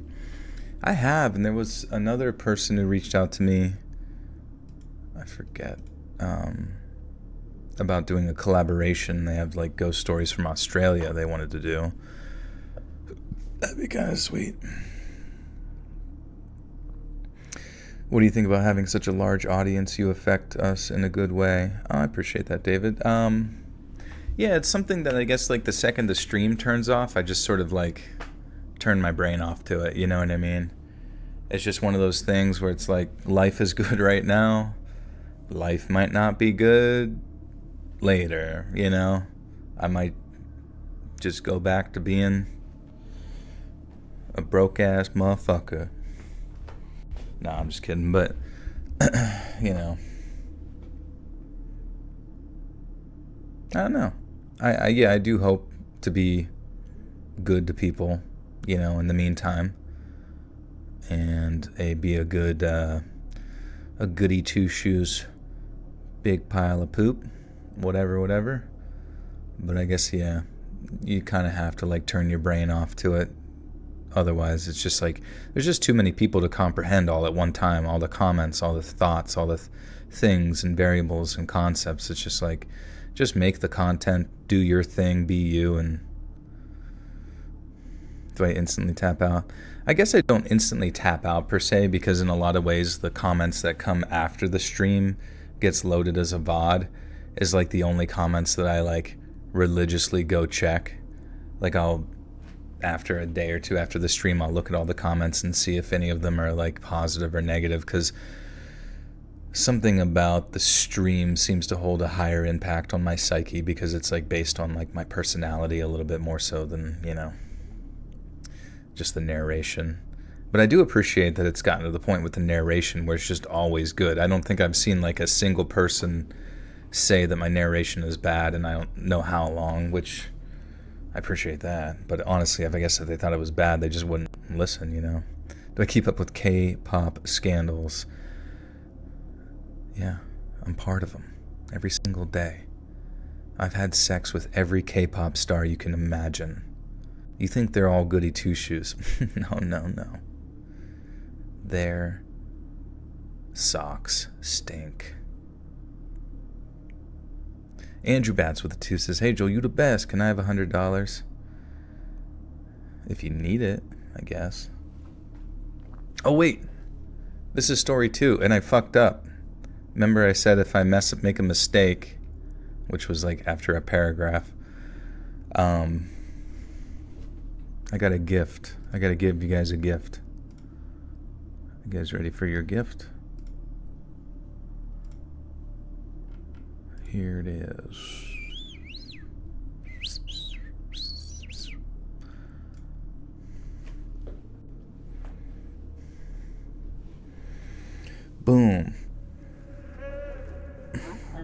My boyfriend got me listening to you, and he will play other people, and I just can't. I only listen to your voice. Very therapeutic. Oh, thank you, Sam. Who got gifted? Gory Greg. Is Gory Greg even here? I thought it had to be people that are, like, present. Well, if Greg's in the chat, there you go, big dog. You now have access to bonus content. Did anybody who listened to the bonus content in its final form, what did you think of it? Nectarines and watermelons or plums, yeah. Lately, though, I feel like I've been getting unlucky where I don't get like a really ripe plum or I don't get like a really ripe peach. It pisses me off. I gotta figure out a way to, like, if a peach or plum is not ripe, I gotta find a way to, like, reprimand the person that gave it to me. To find some way to, like, hurt them, you know what I mean? Because what the fuck? Just kidding. But it's just like, how can you expedite the process of ripening? Cherries or peaches? I guess overall I've had more enjoyment of peaches, but cherries are pretty... That's like comparing cherries and peaches. They're so different. This is not peachy. Peachy Kane. Bad Bobo. I have to find a way to hurt them. I will squeeze the unripe fruit. Sorry. It was fabulous. Thank you, Carla. That's good to hear. An apple orchard in northern Minnesota. I've been picked the rest of the plums this evening. Oh, sick. That's awesome. Are they ripe to the core? How do I feel about sour fruits? I like sour fruits too. Like citrus stuff, or just, what would that count as?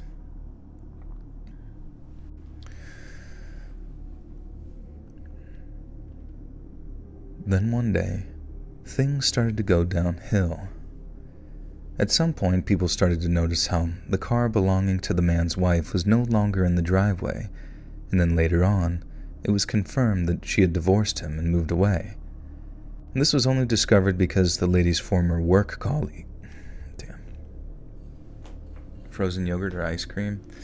Yeah, fuck it. Ice cream, baby. Who cares about the other stuff? I feel like just to even get frozen yogurt, you gotta go to like a froyo place. And if that's the case, why not just get the real deal? What's the difference in calorie content, to be honest, you know? Maybe it's huge and I don't realize it.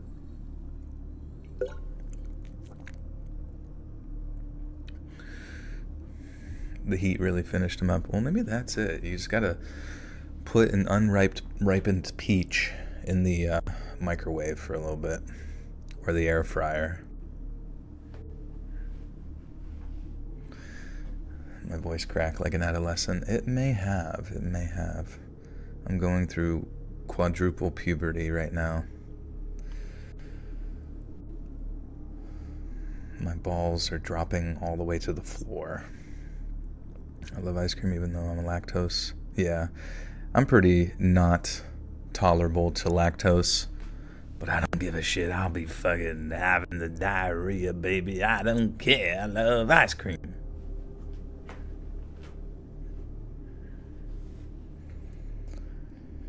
Does that actually happen to men? Going through fourth puberty and your balls drop to the floor. I don't know. I'll have to take a biology class and learn. I'll have to sit and listen.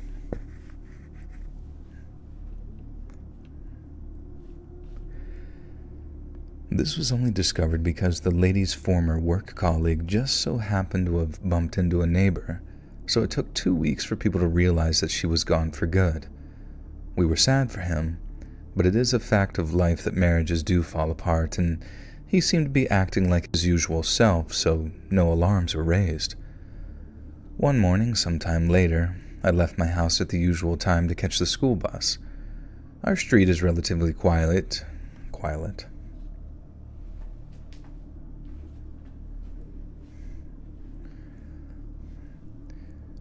Our street is relatively quiet, and normally there isn't much stuff going on, but on this particular morning, things were looking very different. There were a few neighbors on the street, and my parents said that there's something wrong with the old guy, which lived on the end of the street, but nothing specific was known at that time. Everyone seemed very worried because apparently he'd gotten into an argument with someone while walking his dog, and this neighbor was shocked that he was even talking to them, so when the man started screaming about something, people were shocked enough to come out of their houses to see what was going on. You can just imagine, this man has not talked to anyone for quite literally years, and then all of a sudden he decides to begin screaming in the street, and it made for quite a spectacle. I wanted to stay and see what was going on, but my mother and father insisted that I make my way to school and avoid being late. And so off I went, and for the whole day, I thought about it every so often. I wasn't obsessed, but I was curious to see if the man had been arrested or taken away, or if there'd been any further confrontations. I was actually quite excited to hear from my mother and father what had happened, but to think of that feeling now makes me feel a deep shame in myself, because what I arrived home to was not entertaining. As I returned and exited the bus at the bus stop, I saw that the whole street was completely blocked off and evacuated. Police cars and officers were everywhere, and even a SWAT team was there. I had no idea what was going on, so I rushed to the house, met with my parents, and they explained to me that the old guy tried to destroy the entire street in some kind of manic episode. He flooded his entire basement with gas and had an improvised bomb in his garden shed, which was essentially a big pile of propane gas tanks tied together. A timer clock and a toaster served as the fuse mechanism for both the bomb and the basement, and the whole thing was rigged to explode between 7 to 8 a.m. in the morning, with a smaller version of this explosive being placed in the recycling bin of the neighbors directly next to him. Before the old man triggered the bomb, he wrecked the entire interior of his house by smashing and breaking everything. He then went to the garage and carried on the destruction, which is strangely how he got caught. A neighbor then heard all the noise and became suspicious. He looked through the garage window, and the fumes were so strong that he noticed the distinctive smell of gasoline. He broke the door to enter the house and discovered the mess the old guy had created. And that's what started the so-called argument that everyone had heard that morning. The neighbor immediately called the cops after screaming.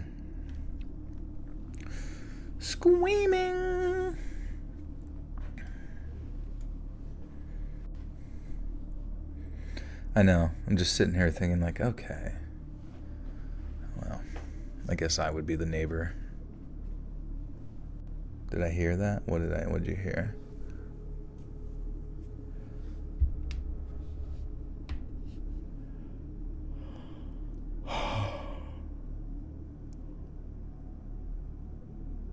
Oh.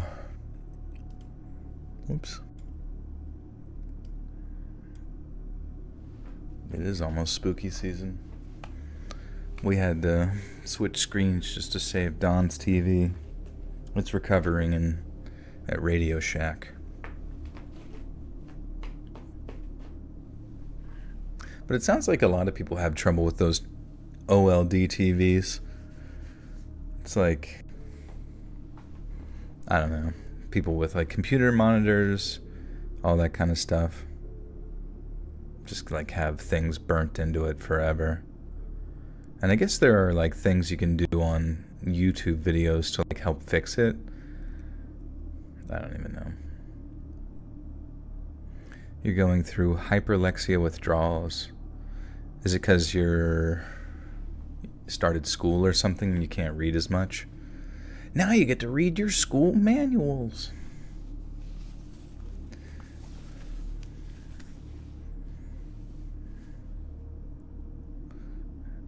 Can I help you with the rabbit ears? Yeah, you just gotta twist them into a heart. You gotta put them up your nose. You gotta do voiceovers for movies and video games. That would be pretty swell and neat to do.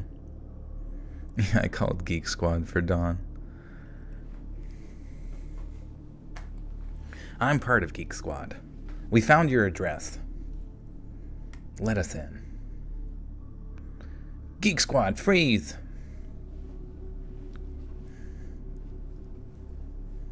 You just follow me on Twitter. I appreciate that. My Twitter's pretty lackluster, to be honest with you. Like, nothing cool is going on there. Let's see. Mr. Beast dead. Dr. Disrespect is back with more viewers than ever. Queso weighs how much now? Donald Trump and Joe Biden are making out in this one. That might be AI. I don't know. It might be legit. Whoa. Dragons? I like dragons. Oh, that's cool as fuck, dude. It's a video game playing as a dragon, and they're testing like the building destruction by blowing fire onto the buildings. That's fucking sick. Holy shit. Oh my god, I hope that becomes real. I hope that becomes real fucking life and we get to ride dragons.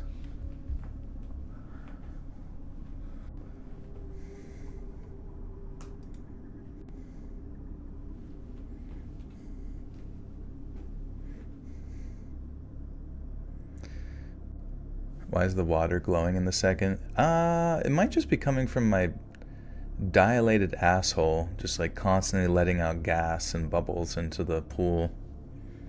How else are you supposed to make bath water for millions of fans?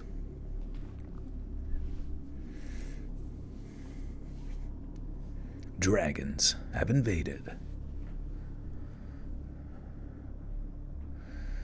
Open your Twitter to watch a guy kill his neighbors in Plains, PA. I've never heard of that even. Oh, I didn't even... Does Twitter do violence? I've seen Instagram does a lot of violence, but does Twitter do...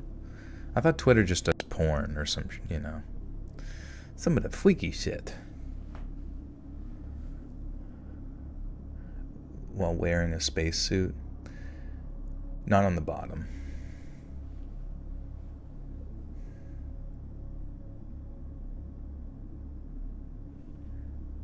Andrew with a 5 says 99% of the internet is dead. It is most all AI bots. This shit scares the shit out of me. I have a psychiatrist appointment on the 4th. Should I tell all?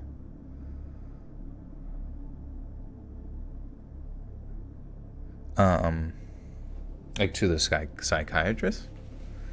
I don't know. I mean, if you want to. I guess, I don't know. I have no advice for that kind of stuff. I have no idea what that's like. Just don't find yourself, I guess, in a worse position or something like that. Just turn off the phone and go outside. Yeah, easier said than done, Jade. Yeah, right. Go outside? Look at the sun? What if I even have, like, 1 in 10 million chances of getting a slight lesion upon the skin? No thanks.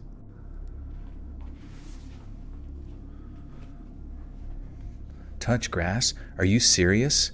Obviously, you have no respect for people with allergies.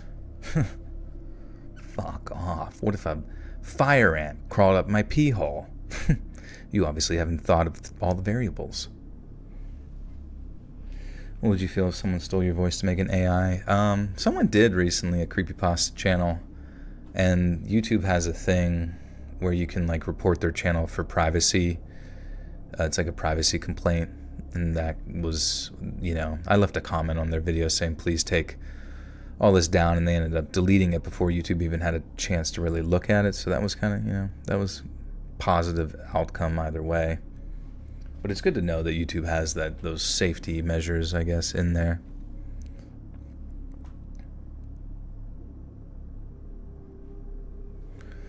Yes, but they can't steal me. I mean, it was just very brief. It was like some scam channel from India. Like, it even said that their, like, about section that the channel was from India, and that, you know, they were basically just, like, stealing people's voices and putting them onto, like, creepypasta channels. It was very strange, though, because, like, somebody who I see comment in here pretty often, they used to come to the live streams and stuff, and then I think they still comment on videos. They were commenting on, like, a lot of that person's stuff, and it's like, and I commented to them in reply. I was like, dude, that's my voice. How do you not recognize my voice? You've been commenting on my shit for like years and years, and I don't know. Just made me wonder if they were like clueless or if they were like attempting to, or they were the ones stealing it. I can't imagine, but it was very strange. You get married next Friday. Congratulations. That's awesome. Andrew Batts of the two. It is a psyop meant to control minds. What, social media? That makes sense.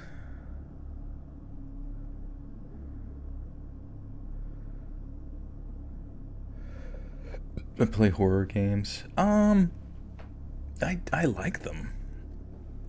I feel like I haven't earnestly sat down and like played just games, you know what I mean, like a while. Just really enjoyed it. Well, no, I did. What the hell am I talking about?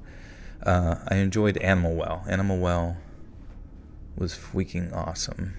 I kind of just enjoy like simplistic indie games like that more so recently. And then obviously, so we're done with we've been sober of Overwatch for like 3 months now, I think, which has been an absolute blessing. And just been playing Battlegrounds, Hearthstone, which just kind of like helps to, like, you can just turn your brain off and play whatever.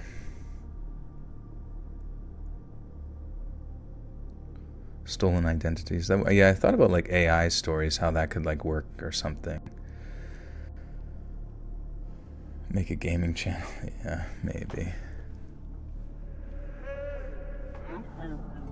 New Zelda game in September. Oh, that's right. It's like isn't it like you're like solving puzzles or something rather than me reading stories? Yeah, I'm gonna get to it. I just get a little distracted.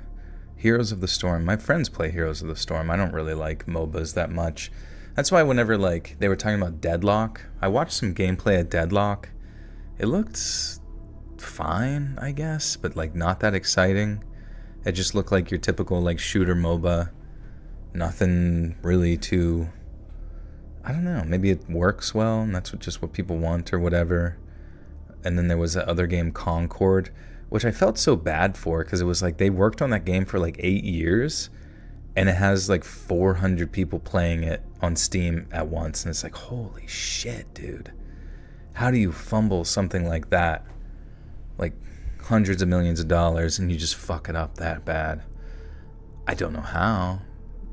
Maybe they were, well, I guess I did see some stuff from some of their like talent team being, the one thing I think people in the industry really need to learn to not do is be mean to your potential audience.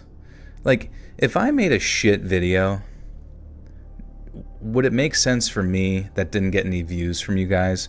Would it make sense for me to go on Twitter and call you guys a bunch of racist idiots or something like that because you didn't want to watch my scary story about Pinkie Pie and Poop Head? You know?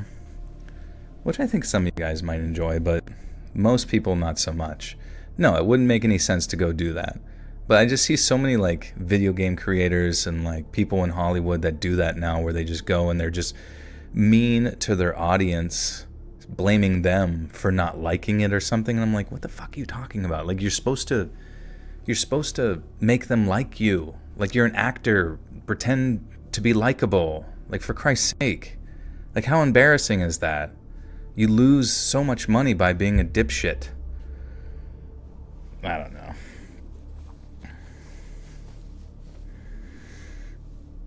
I sound like the Nater voice in real life. Who's Nater?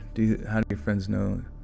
Also, do your friends know your YouTube channel? Sorry for there. Oh, no, you're good. Yeah, everybody that knows me knows about my YouPoop channel. I'm your Hollywood. Honestly, YouTubers are turning into the Hollywood. I'm not saying I'm like some crazy thing, but it's like, it's just Hollywood, you know, targeted. It's like targeted to you, Hollywood. Instead of like everyone having to go and see The Birds by Alfred Hickpoop. Not that it's a bad movie or anything like that, but I mean like in the past it was like everybody always had to watch the same movies or everyone always had to watch the same music and all that kind of shit and shows, and there were massively popular people. Now it's like you got options. You don't need to sit there and take crap from some asshole makes a shitty fucking Star Wars thing anymore. You don't have to sit there and listen to them say this stuff. You can go watch and read infinite amounts of Star Wars content on YouTube and stuff that can tantalize your brain in so many better ways than whatever it is they can slop out.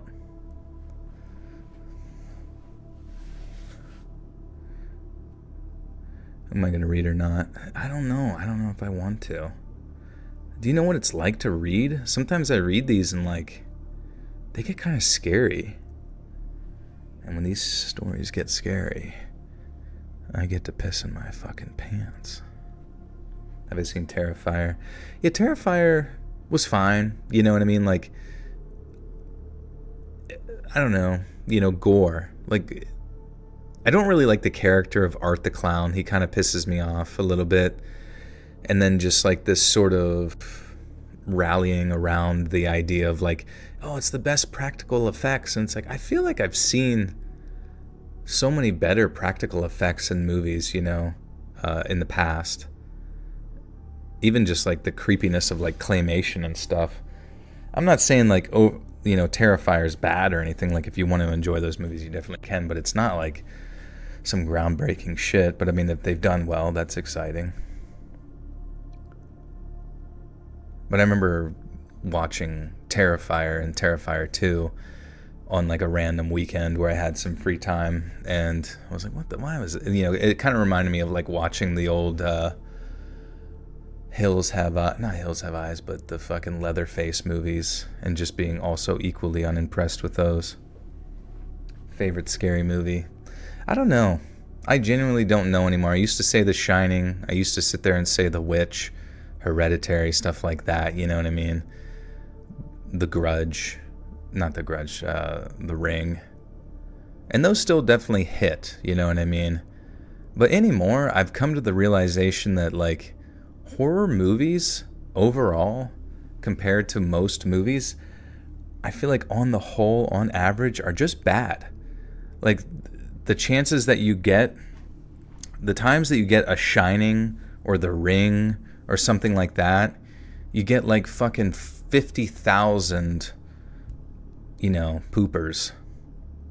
Terrifier 2, Electric Boogaloo. Yeah. You just get... Well, no, Texas Chainsaw Massacre 1, you know, obviously going back in time nostalgically, it's not going to hit the same as like watching it new.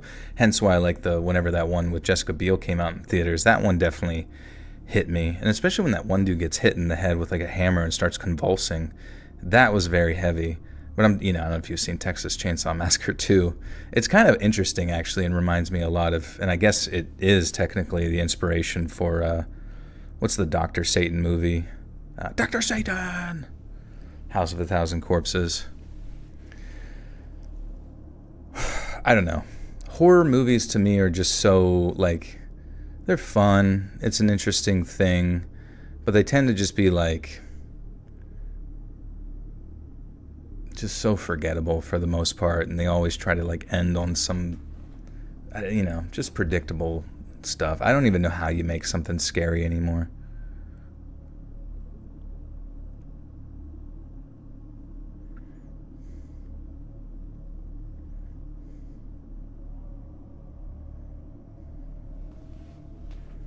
Cube. Yeah, I guess Cube was... Maybe I just don't like movies.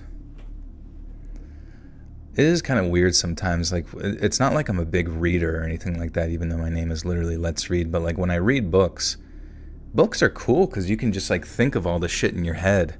So it's like it can only be as bad as the writer is, you know. There's like nothing that can interfere with it other than like your imagination. Maybe I should read more books. Check out Honeydew. Okay. Alright, yeah, you guys gotta tell me a bunch of horror movies that I gotta watch right now. We got Honeydew.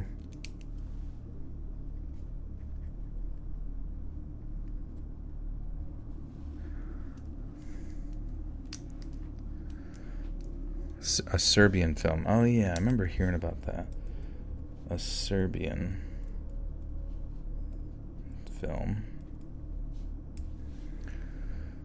Funny. I've seen Funny Games. Yeah, it's been a while. Did you ever watch Midnight Mass? I don't think so. Midnight Mouse. The Room with Tommy Wiseau. What tends to creep me out? I'll be honest, the things that do creep me out are like mysterious stuff. Have you ever seen, and I don't know exactly what you call this within film, but like, have you ever seen where somebody looks out like a window or something of that nature and they see something from like far away? I remember there was this one creepy Japanese movie or Korean movie or something, and it was like they saw somebody like standing really far away out in their field, but they were like next to the old wicker tree or whatever the fuck, and there's something about those like long shots where something is just like standing in the distance staring at you creepily without some like, I like ominous. Ominous makes much more sense. Like something that, like one movie that was like fun but annoyed the shit out of me was Drag Me to Hell. Did you ever see Drag Me to Hell?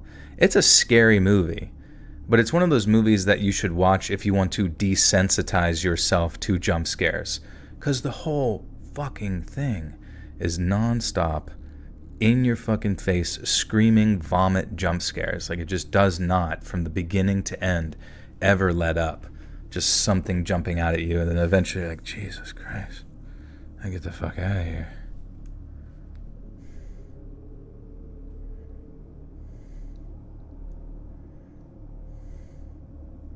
Justin Long for that movie. Wait, was Drag Me to Hell, was that Justin Long?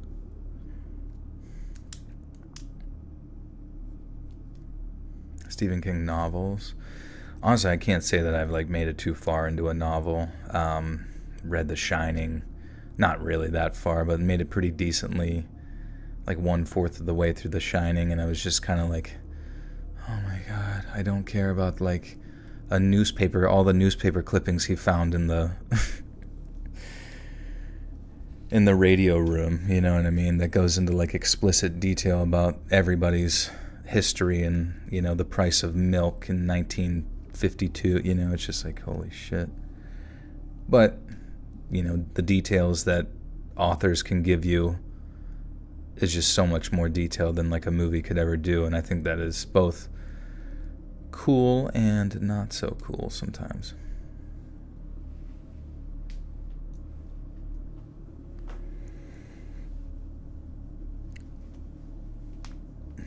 Wreck 2007. All right, let me look that up. I haven't seen a good zombie movie in a while, so it might be cool to just check that out if it's like found footage.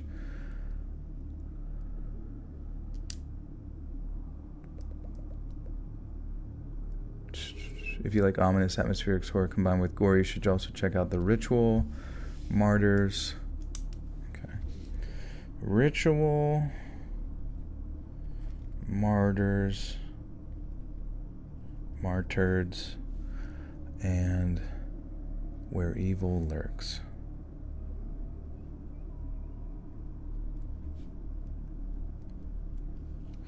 Dude, my handwriting sucks so fucking bad. It's like graffiti.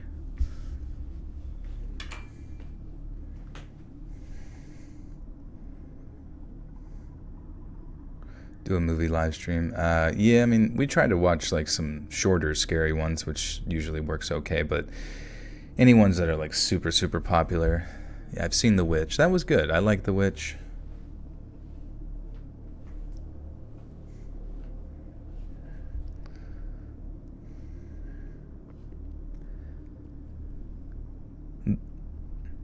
The neighbor immediately called the cops after the screaming had finished, and that's when everyone was waiting outside. But right at the same time my parents scolded me and told me to hurry along to school, our neighbor was trying his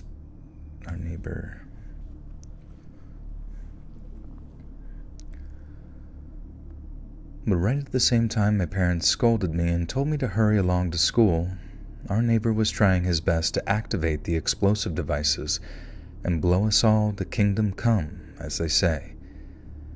The bomb squad from the city police force later said it was a miracle that the device did not detonate. It was well put together, with the only parts that were suboptimal being the timer and detonator. If our neighbor had taken just a little more care when putting together these two aspects of his device, I would most certainly not be around to write this to you. The police arrived not long after I departed, and after gaining entry to the home, they arrested the man before he could correct his mistakes and detonate the device. And for a while, it looked like we were going to have to stay in a hotel overnight, but the bomb squad managed to remove the device around an hour after I arrived home from school, and we were able to re-enter our houses once the police truck had departed. I heard that after he was arrested, the man was deemed unfit to stand trial, and that basically went straight from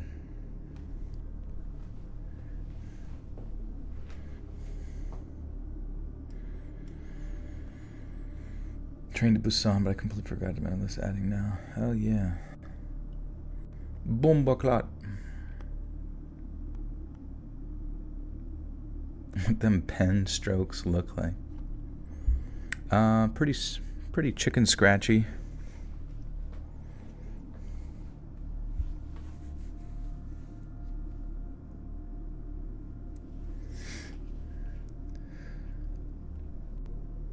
I heard that after he was arrested, the man was deemed unfit to stand trial and basically went straight from the courtroom to a psychiatric hospital where he has remained ever since. From what I understand, he is very unlikely to ever be discharged, as his psychological condition has not improved and he still harbors a very deep hatred of the world around him. What's up, Bunny? How you doing? My opinions on mimics. I never interacted with them before, but they sound creepy. You were once a man of Rohan. Now, Lord of the Rings, that's what I can get down with. I heard that they were like thinking about making a Lord of the Rings in search of Gollum. Like a whole fucking series devoted to like trying to find Gollum over the course of like 14 years or something.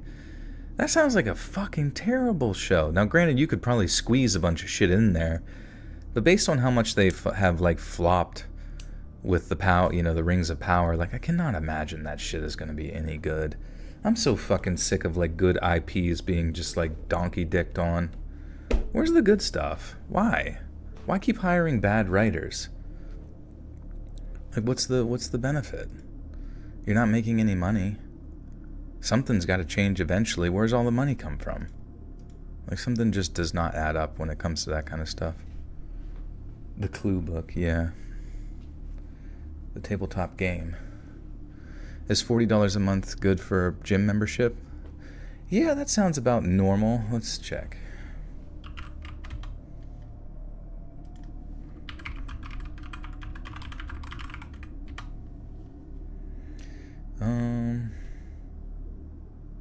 Oops. Normal price. My bad. $10 to $30 budget gyms, $10 to $30 per month. Mid-range gyms, $30 to $50 per month.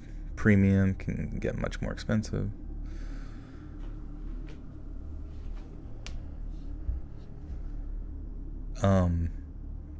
But yeah, if you do go to the gym, you can actually have Chat GPT, like, depending on what your goals are, you can have it write you a program that you can follow. I would suggest trying to get somebody for a while to like teach you how to do moves and stuff, just so that you're like, good at it and stay safe, etc.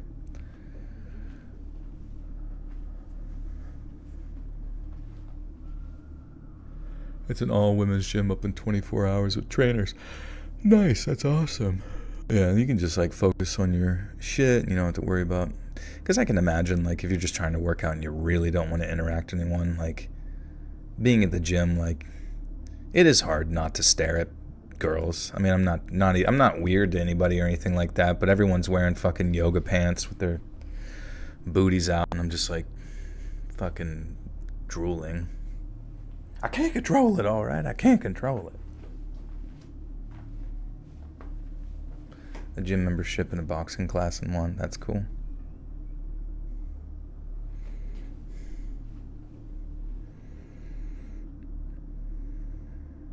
It's easy not to stare. It's not. It's not easy. Whenever your mouth like hits the floor and your tongue rolls out and your eyes go awooga, awooga. Like everyone hears it and it's so embarrassing.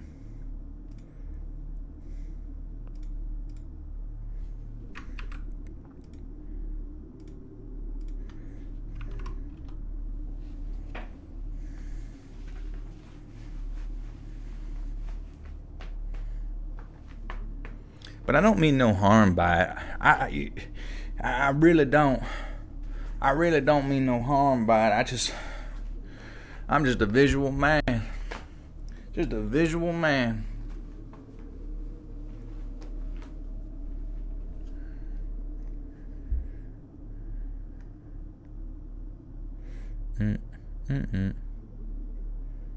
Joey Swole, who's that? He sounds cool. Alright. From the ages of around 6 to 11, my family and I lived in a very rough neighborhood. One night it was just my mom, myself, and my 2 siblings at home. My dad used to drive truck for a living, which obviously meant that he was away an awful lot, meaning a lot of the time it was just our mom taking care of us. That night at around midnight, someone started ringing our apartment's buzzer.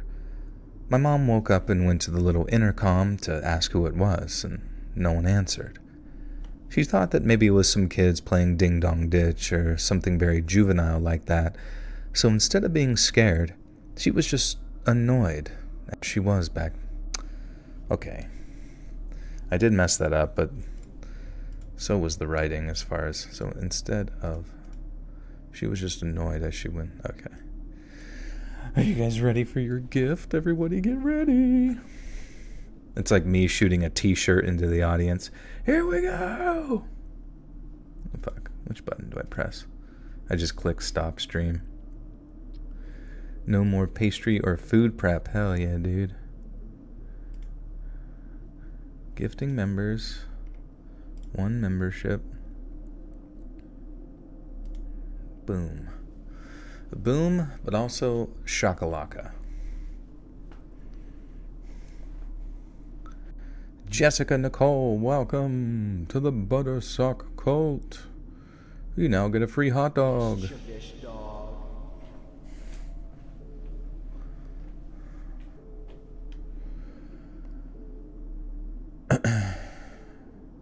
Oh no, you know. Yeah, I don't know. I mean, I try to be respectful to people. I'm not like fucking... I don't get my binoculars out or whatever, but... It is what it is, man. What do I think?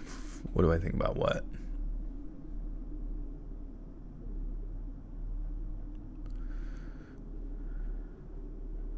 GG, thank you.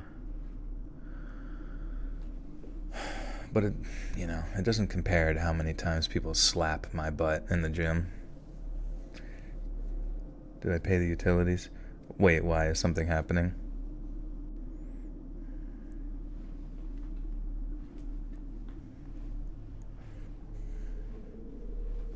Is the stream down?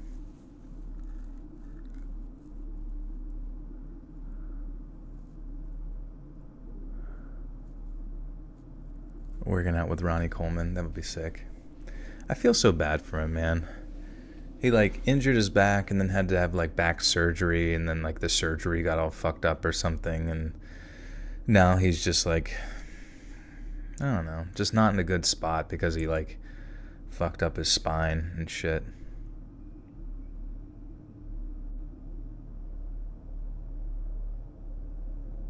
You can squat a Mini Cooper, that's fucking sick. A Mini Pooper.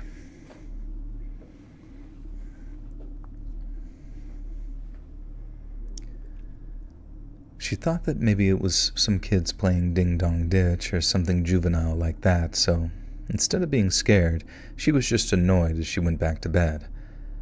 But then about 30 minutes later, someone starts buzzing for a second time.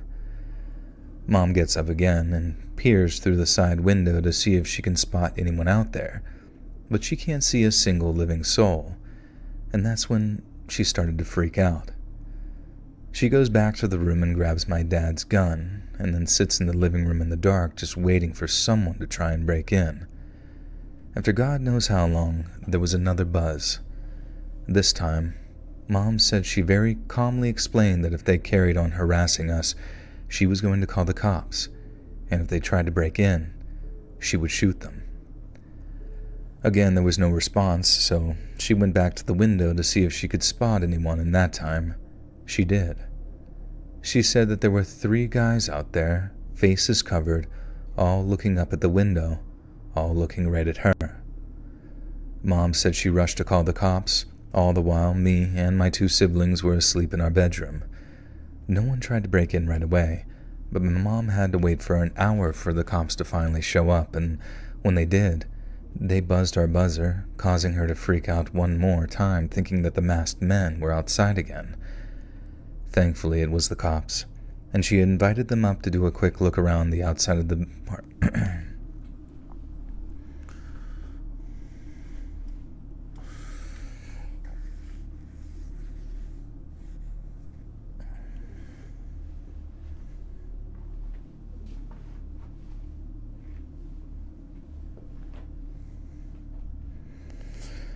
How do you become a mod? I want to be a mod one day. If not, I respect. Yeah, I mean, just being chill and being here for a long period of time to know that one can be, not someone who's looking for just the power to be like, hey, don't say that. You're dead forever.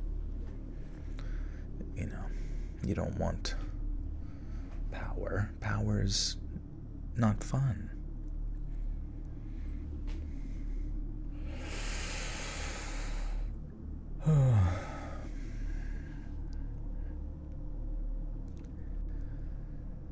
Thankfully, it was the cops, and she invited them up to do a quick look and around the outside of the apartment building to make sure no one was hanging around.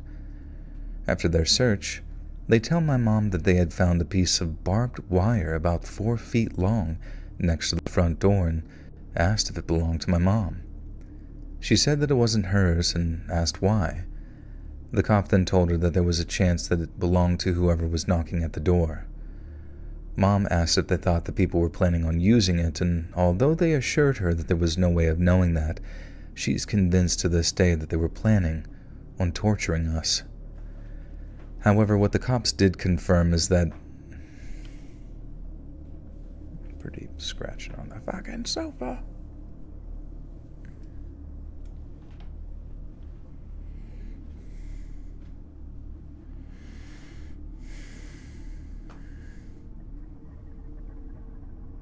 Took an arrow to the knee.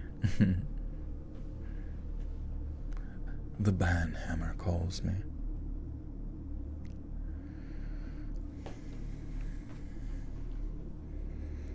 Ever play the Halo mode game with the banhammer? Yeah, it was like the fucking...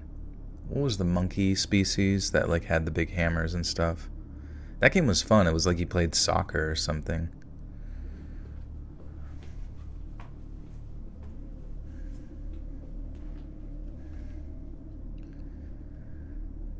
However, what the cops did confirm is that she was very smart not to open the door to see who was there, otherwise it could have cost her her life. They also said that they'd patrol the neighborhood until morning and do a thorough investigation once there was daylight. And later on that morning, once my siblings and I were at school, they called back to talk to her about something. They said that when they were searching around the house, they found footprints leading around to the back of the home, leading up to my bedroom window. You see, our apartment was on the 2nd floor, so scarily accessible to anyone with a fairly long ladder. They also found nicks in the window sill where the person, or persons, were trying to pry open the window to break in, but failed. My mom always suspected that one of our neighbors had been involved, because he would always stare very creepily at my mom whenever they crossed paths. He also knew when my dad wasn't home since he knows what vehicle he drives. Mom said that was the final straw of wanting to get the hell out of that place, and as soon as my dad came home, she gave him a very strong ultimatum. Find us someplace else to live, or she was leaving him and taking us kids with her. And so within 6 months we were living somewhere else, and I celebrated my 12th birthday someplace where she actually felt safe, and not in a neighborhood where she felt like she needed to sleep with one eye open.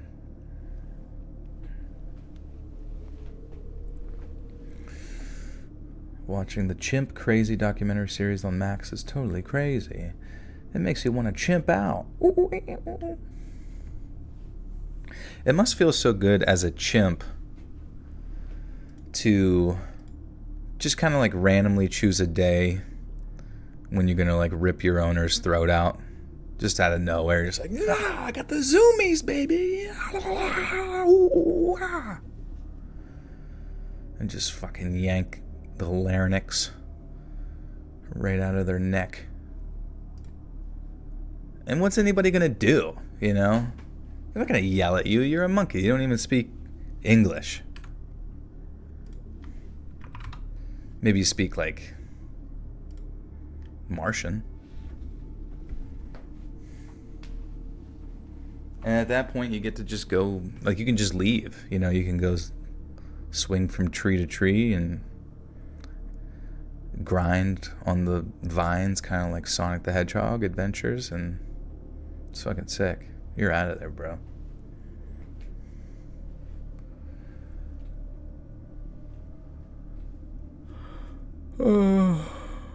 Travis the chimp.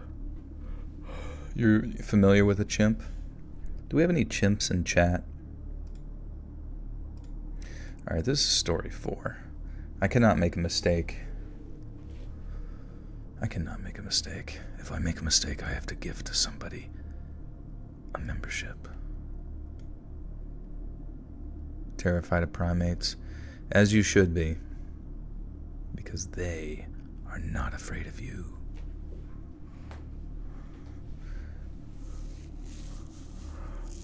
Yeah, make sure that you got Sora. If you're trying to get a gift, make sure that your whatever settings on your Google account allow it. I'm really not sure. You might have to look up like a YouTube video on how to turn it on, because I'm really not sure how to do that. Is that a social or pathological disorder to want to murder your handler? I mean, you're going to have to talk to each chimp, because they all have their specific reasons. And some of them might not be too abstract. They might just like the feeling. Or maybe they've always been jealous that they get to be human, so they're like, alright, I'm just going to wear your face. Should be the same sort of situation. That's true. Bubbles didn't rip Michael Jackson apart because Bubbles trusted Michael. They knew that Michael was a good heart. Autobiography versus biography. I think it's sort of like the same thing between like semi-automatic and automatic weaponry.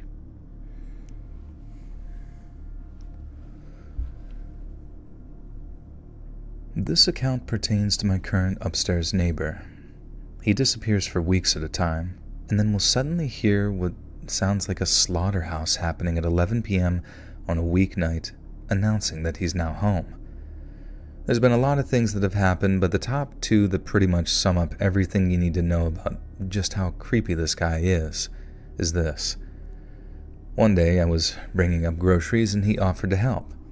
I told him thank you and assumed that he would just take the bags to the second floor landing, place them outside the door, and then continue up to his apartment, like our other neighbor who has done this exact thing before.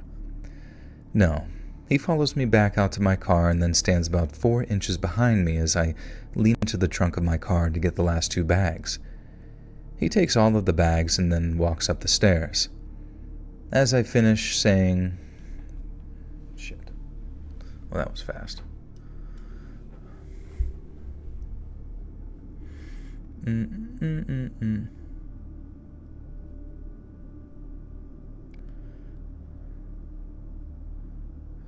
Oh, they had Michael Jackson's chimps were addicted to Xanax. Big deal. Every monkey loves Xanax bananas. What's the big deal?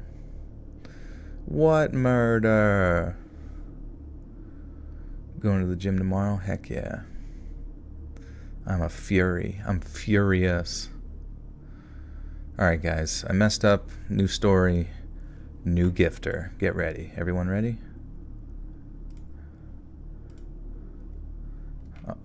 I'm going to be my biggest donor.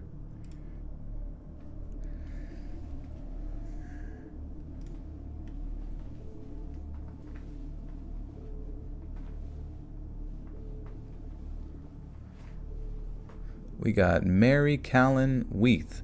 Jesus Christ, it's like people that aren't even here. Congrats, Mary.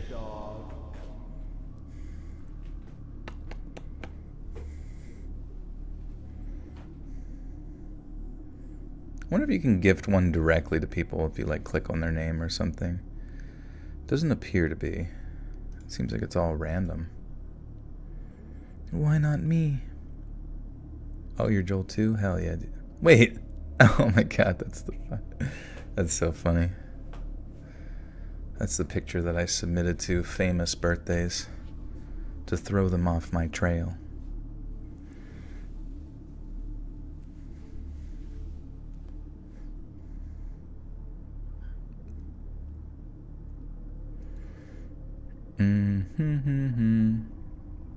Badass media critic.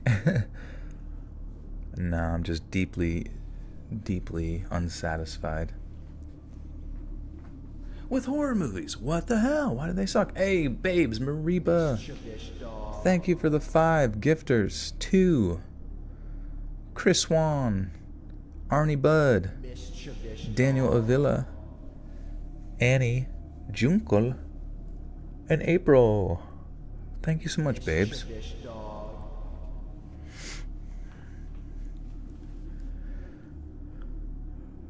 Just so you know, every time you gift, there's a prompt under it that allows you to turn on accepting. Oh, so like every single person could click. They don't need to like be given one. They can click it, and like then they can decide to turn that on directly from that area.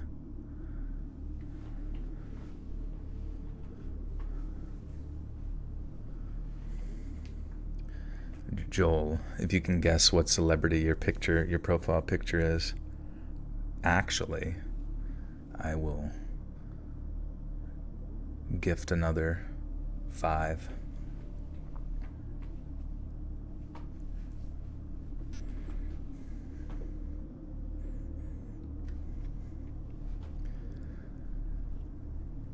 No. He follows me back out to my car and then stands about 4 inches behind me as I lean into the trunk of my car to get the last 2 bags. He takes all of the bags and then walks upstairs. As I finish saying the, "Oh, thank you, you really didn't have to do that," lines and unlock my door, he goes, "Oh, it's no problem. I know your old man leaves for work early and you're home alone." I barely open the door enough to walk into my apartment before I can turn around, and he's walked in. He opened up my fridge and puts the milk in, and he starts looking around our apartment and into our bedroom. And now, just for context of why I didn't flip out and start screaming, it was 8 in the morning and the 2 other people who live in our building were gone, so literally no one would have heard me. He's probably 6'2" and I'm 5'5" if I have on some thick shoes, and I say, "Okay, thanks for the help. I'll see you around." And he continues to dig through the fridge and looking towards my bed. Then he turns and starts stepping towards me. And then he realizes that I have a very large butcher knife 4 inches away from my hand. And then he chooses to leave. I call my husband, who is at work an hour away, crying, and tell him what just happened. That night he goes to confront the guy, and he won't answer the door. And so my husband goes up the next day, and the guy breaks down crying and tells my husband he doesn't remember anything and he's so sorry and he was just trying to be very neighborly. And my husband just tells him, my wife's a tough girl and she can carry the groceries up herself. Sometime later, we woke up one night hearing someone yelling and screaming outside. When we look out our living room window, we see the upstairs creeper with blood streaming down his face. He could barely stand, screaming at the police, "I'm not going to the damn hospital." Apparently, he had gotten into a fight at the pool hall down the street with 4 or 5 other guys and gotten his ass kicked. Eventually, the cops got a hold of him and took him to the hospital in cuffs. And the next morning, I went to go get groceries alone, and my husband didn't have to work that day. When I came home, he was standing outside smoking a cigarette, and you could tell that he was still messed up from whatever he was on the night before. This time, he walked straight up to the car and acted like he was waiting for me to get out, but he stood by the trunk. This was also the first time that I had seen him since the initial incident that he could have thought my husband wasn't home. I called my husband, and when he saw that I was on the phone and heard my husband coming down the stairs of the building, he took off running around the corner. My husband took me to the store that day and got me a gun. And now anytime he sees me alone, he just stares, but if my husband is around, he acts like he doesn't even see us. And now I know this might come across as a sort of dumb idiot just whining about her antisocial neighbors, but sometimes I get really scared being here whenever my husband isn't around, and since writing all of this down has made me feel just a little bit less alone, I guess it was worth it.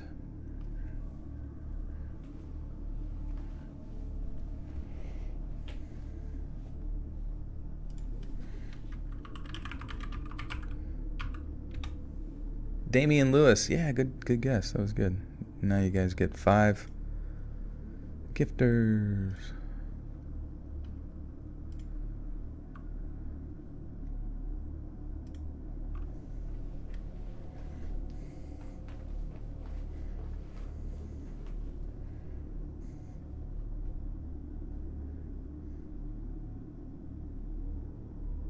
Mischievous dog. Damian Lewis is kind of an actor that people sleep on a lot and sleep with, but I wish he was in more stuff. He's a very talented guy. There's a lot of talented actors out there that just kind of go less seen. Mischievous dog. Be about Vegemite, I hope so. Mischievous dog. Got yourself a gun. Luke, can you click on where it says gifted 5 members and see if there's a way for you to turn on gifts or something like that? I'm assuming there's got to be. I mean, if you haven't done that, if anybody in here hasn't turned gifts on, you won't get any gifts from Santa Claus.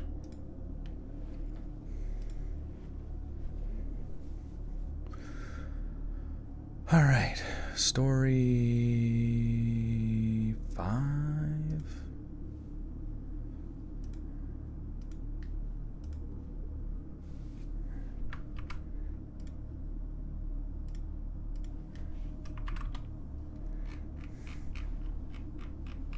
Thoughts on skinwalkers.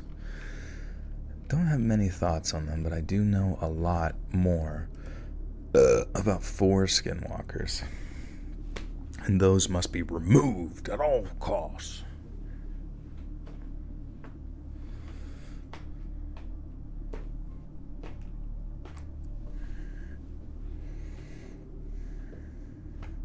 Does information get sent to third parties? What, by becoming a member? Or, I mean, if you have a Google account, they're probably already sending it to not just third parties, but 4th, 5th, 6th, and 100th parties. All Chinese people, all taking your information, all turning it inside out, swinging it around with fire and flare, doing whatever with it, signing into your Club Penguin account at this moment. You thought that was safe. You thought the password, Big Chungus 21. No one could crack the code. They did. They did.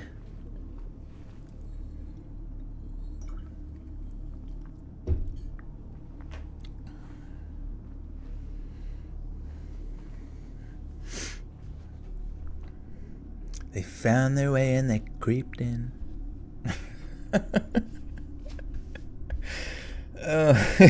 Just, oh man. What is going on? What is going on? I don't know what's going on.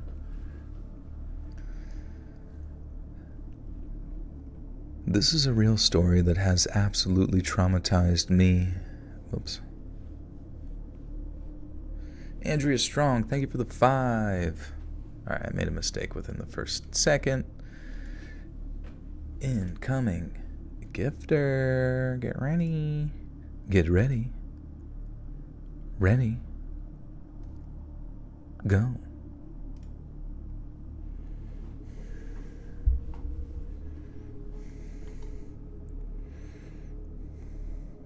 Who got it? Who got it?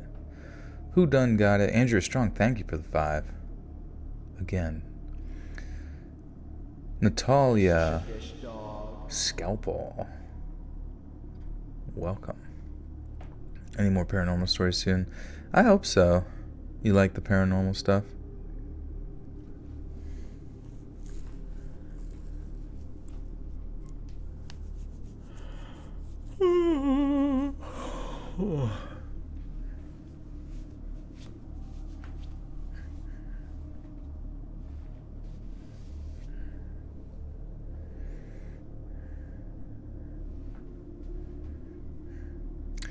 The paranormal stuff is a little redundant. Redundant? What does redundant mean? That's like repetitive?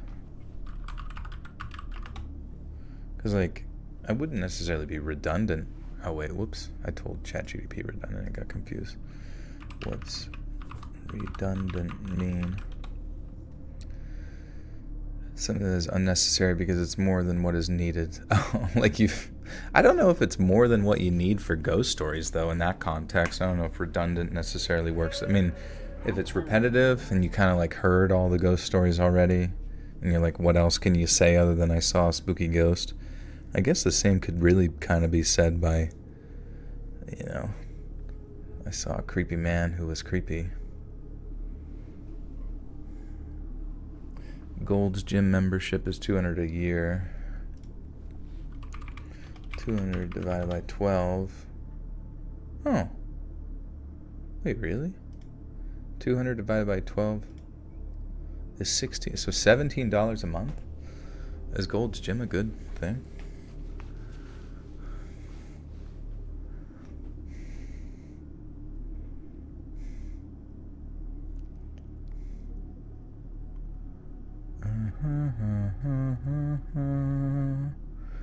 What are your thoughts on aliens seeing that paranormal exists? I don't know. It sometimes seems like there's like weird crossover with like aliens and paranormal stuff. Like whenever like at like crop circles and whatnot, how there's like radiation there, and how people like see different sightings. You know what I mean? I always find that fascinating. I don't know if you've ever played Metal Slug 3. It's like one of the best games, one of the best side-scroll shooters ever. And mainly just because of the art style. I just love the art style. And in the beginning, you're like on this island. And then as you, I think it might actually be the second level, but like as you get into the interior of the island, it's like zombies. And then you come to find that the zombies are created by the presence of like extraterrestrials that have like landed there in a meteor strike. And just that sort of concept of like this mix between like extraterrestrials and like what we consider like paranormal things. It is kind of fascinating in weird ways, like if there is some sort of crossover. Metal Slug, yeah. Dude, Metal Slug rocks. I wish they could like honestly make. It seems like they've tried to make one since then. I remember there was one on the Game Boy Advance way back in the day that I had waited so fucking long for, and it got like delayed and delayed. And then when it came out, like all of the maps and stuff were just like very metallic and like factory oriented and very boring, you know, compared to the previous ones, and then like how colorful those were. Try beating the first 3 levels without dying. Dude, it's like impossible. Like if you played Cuphead, Cuphead is hard. It's like one of the hardest side scrollers, probably. One of the hardest ones ever. But then at least you can like aim diagonally, so you kind of have a little bit more like precision to where your shots go.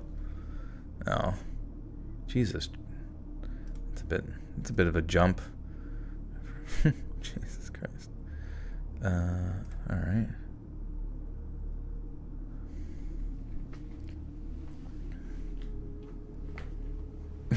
It's like such a jump to come in here and like do like a fake account where you try to pretend to be me. Like it seemed like they were having fun, and then just to like go directly into being very mean is not.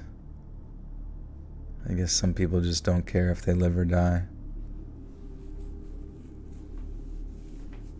Anyways, yeah, Metal Slug, just very awesome. You know, but the controls are just tough. Like it's really, really hard to make it through without getting killed almost instantaneously.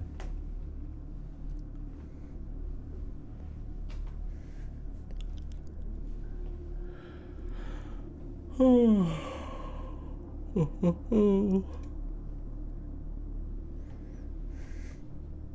imposter, yeah. Troll Joel the Troll. This is a real story that has absolutely traumatized my boyfriend and I. Just over 2 years ago, I moved to the UK to study at Leeds University.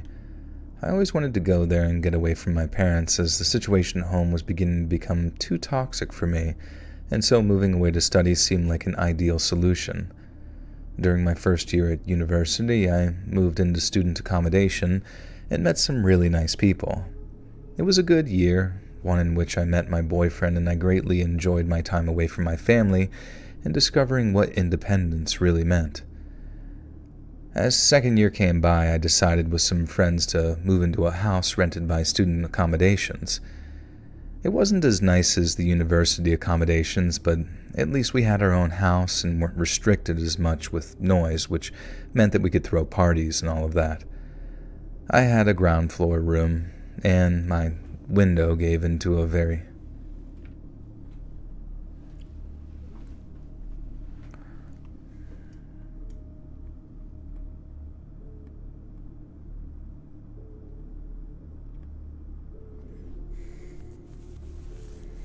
cease and desist.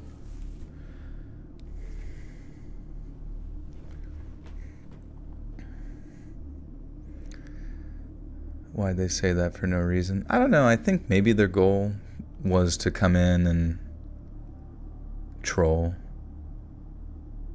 name themselves me or whatever, and troll, and maybe because they didn't elicit a negative response on the first thing, they thought, well, let's just go the full way that, like, you know, within the sort of legal system of the internet guarantees a negative response. And that's what they went for. Some people just don't really have a goal of making friends. They just want to see the world burn, man. Dude, I gotta get a new animation for the gifted thing.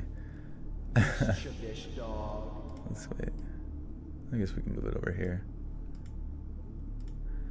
But classic Mike Cade, thank you for the 5 gifters to Leo Needs Waffles, Kai, McKissick, J Money, Derek Stamey, and Mushy. Thank you so much, classic Mike Cade. Doing any game streaming like before, or try Lord of the Fallen or Dark Shadows?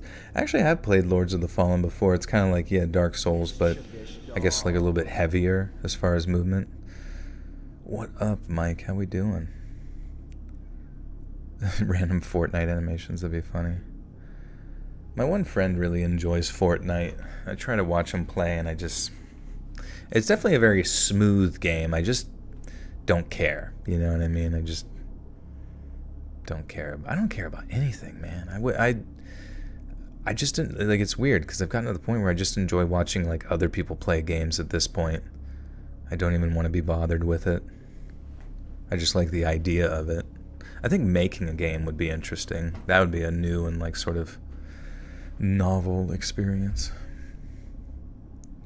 I ain't had a Gold's Gym membership in a long time. I was trolling. Oh, okay.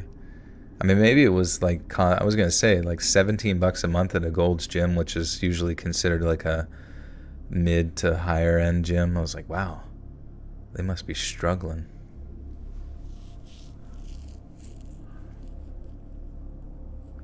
How do you accept a gift? I think you got it, Leo, because now you have a green name. But basically now you can go into the playlist, and in the playlist there's one that's called like bonus content and stuff, and you can watch all the new stuff.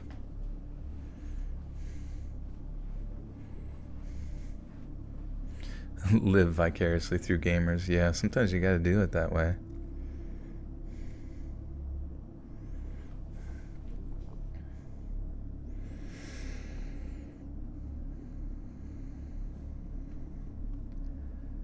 I had a ground floor room, and my window gave into a very small backyard in which I could go smoke every day, as I am a smoker, and which there would be a very thin wooden door giving into the other side of the street where you would put your bins and broken chair. What? Where you would put your bins and broken chair. Everybody's got one broken chair, and that's where they put it. Security, welcome back for 20 months. Says, thanks, Joel. As always, you're welcome, my friend. Thank you for 20 months. It's crazy. Pancakes or waffles? I mean, I've definitely eaten a lot more pancakes in my days, for sure. Oh, we jumped up to 725 viewers? Where'd they come from? Normally we barely even hit 500, so that's kind of interesting. I wonder if the gifting of the subs helps to bring people or something. But when I think about waffles, I think of it as more as a luxury breakfast item in a weird way, almost like a crepe, but you gotta make it nice, and you gotta get it fresh. You can't have some fucking cold ass. Sometimes you can have cold pancakes and it still works a little bit, but cold waffle just, I prefer my waffles blue. Oh, it went to 70.25 and now it's back to 522. That's weird. It's kind of like a random spike. Maybe it was a false data or something. Good recommendation. I've been trying to say for a long time you should make stories about your own personal stories. Well, I don't have a ton, and I've kind of had some in the past that I've posted, but yeah. Yeah, individual cups of syrup. I know, it's awesome. God, strawberries and strawberry waffles. Oh, and the whipped cream. The whipped cream. Ah.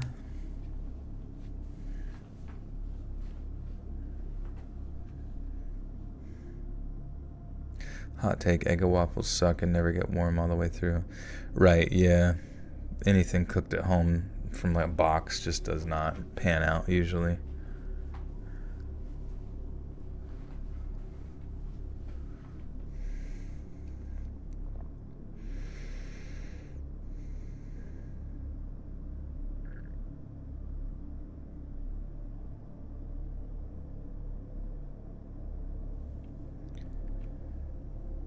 I had a ground floor room, and my window gave into a small backyard in which I could go smoke every day, as I am a smoker, and in which there would be a very thin wooden door giving into the other side of the street where you would put your bins. The door could only be closed and locked from inside the backyard, but since it was an old door, we had to attach some strings to keep it closed for good.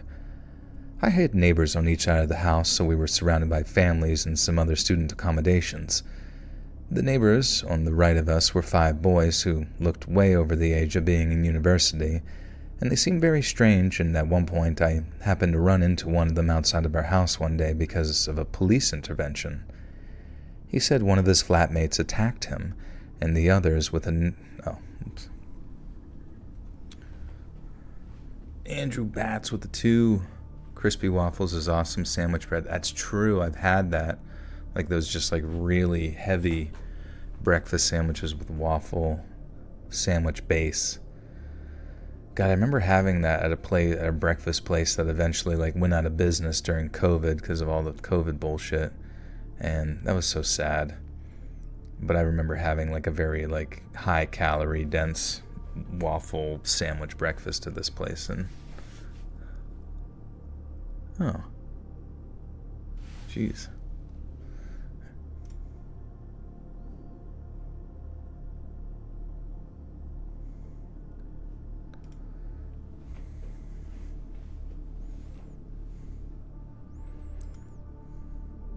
Well, that's kind of weird.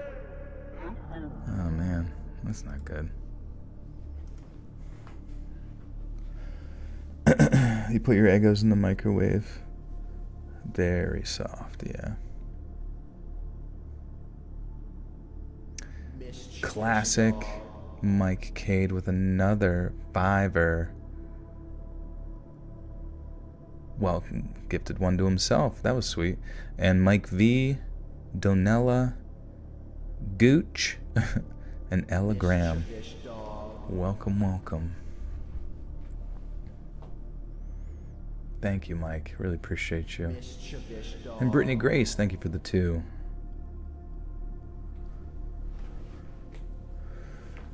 Mischievous dog.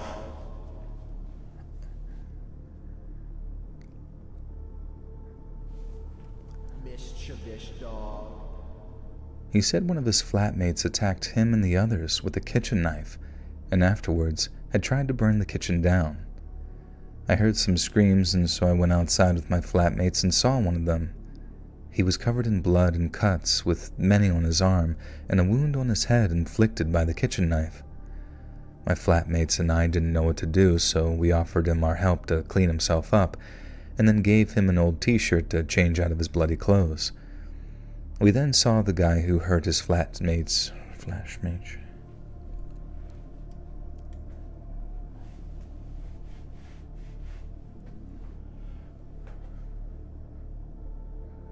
Oh, I'm sorry, Sora. Yeah, I mean, some people are just weird. But I hope you have a good night. Thanks for chilling. Yeah, nothing wrong with gifting yourself. Yeah, thank you again, Mike. Really appreciate that. And thank you for listening every day, too.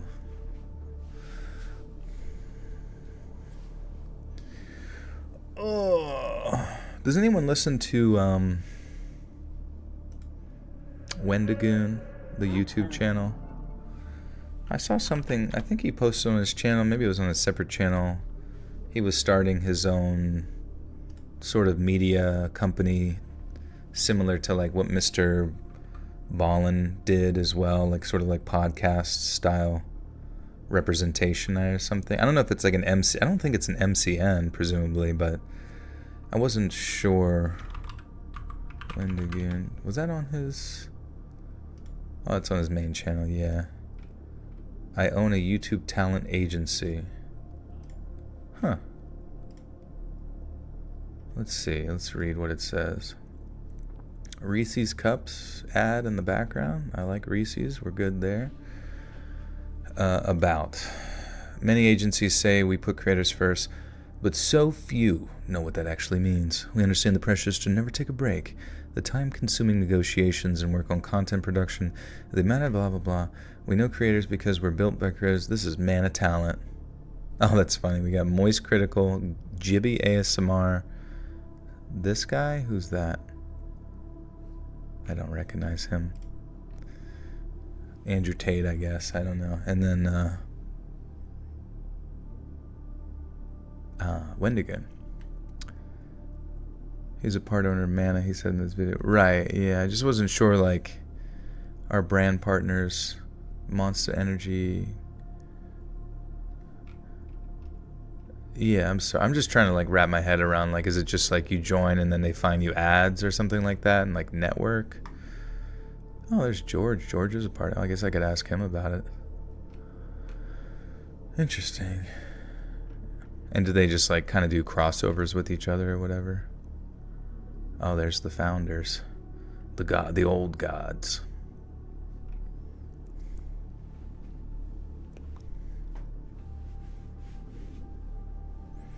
Anyways, I don't know. I guess I could watch the video. I just, you just want to get to the thick and sticky.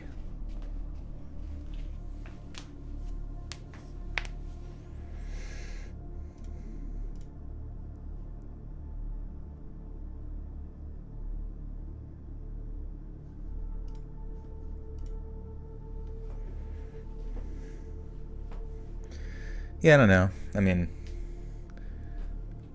Navy SEALs came out and called balling out. What did they say? Now, we can only take that with a grain of salt. We don't want to disparage man, but we sure do love gossip.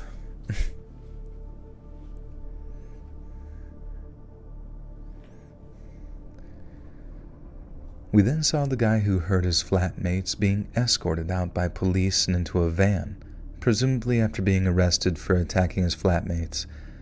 I don't know anything more about the story, and the police didn't really tell us anything either. But anyway, the guy who we helped was quite weird.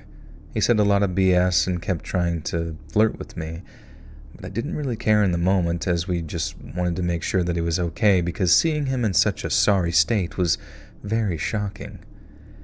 And after some time had passed, I would be coming back home from uni and see him quite often in the street.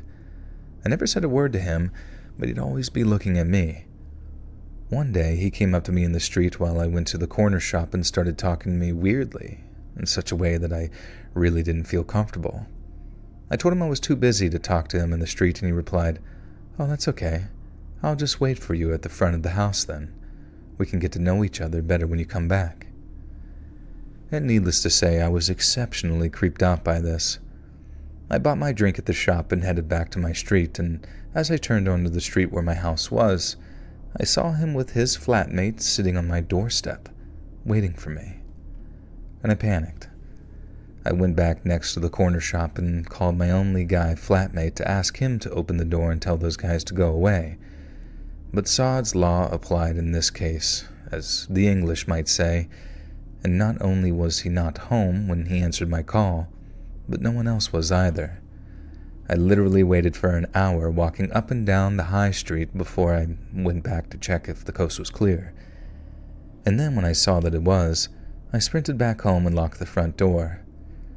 After this already pretty scary encounter, I just tried to avoid the guy and mostly succeeded for a while. But then one day, as I went smoking in the backyard, I noticed that the wooden door, which is always closed, was open, and the strings that we put there to keep it closed were cut off. For whatever reason, I didn't think anything of it and just closed the door again and put a new string on it, thinking it was one of my flatmates who took the bins out and just didn't tie it back. The weird neighbors would very often scream and yell and fight in their house, and it would wake me and my flatmates up in the middle of the night, but we kind of got used to it after a while. But one evening, my boyfriend slept over like he usually did, and he, who usually never ever wakes up because of a noise, woke up in the middle of the night because of a bang and some whispering. I was sound asleep, so he very silently woke me up, and we both just waited in the dark and listened for any noises. Suddenly we heard the wooden door just bang, just shot open and some footsteps next to my window. I always had my window open because it would get really warm inside, so we both just froze there. And then we heard the door leading to the backyard get shaken softly as if there were Damn. How many cats do I own? I have one cat. I have a whole suit made of cats. They tell me what to do and where to go.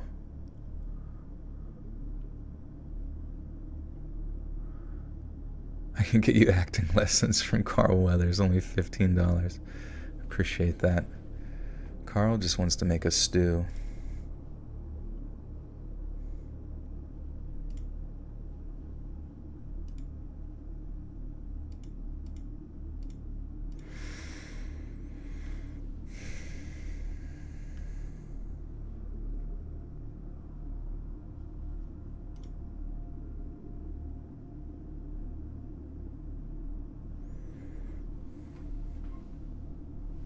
It's so popular to put a Y in Megan now.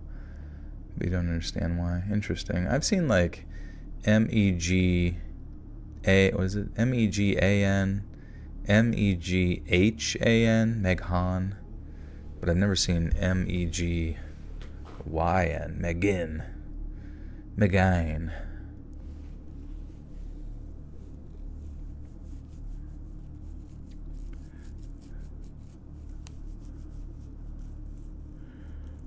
Oh.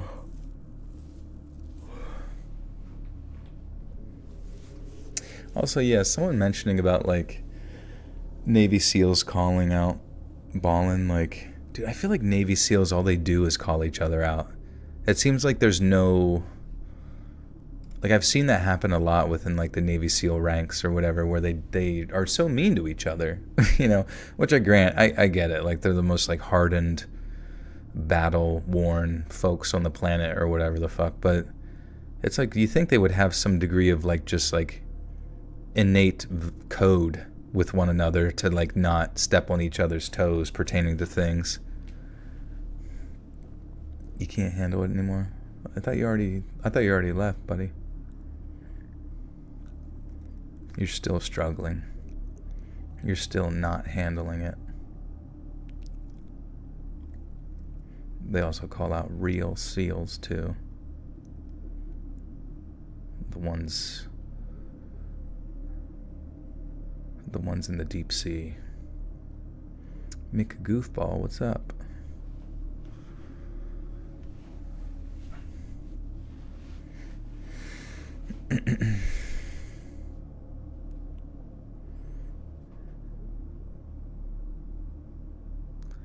You were brave enough but thought they were wrong. I mean, it's just people on the internet. You don't have to... You can block them too. If somebody says something mean, you actually have the power to like block what somebody says, so you would never have to see it again, you know?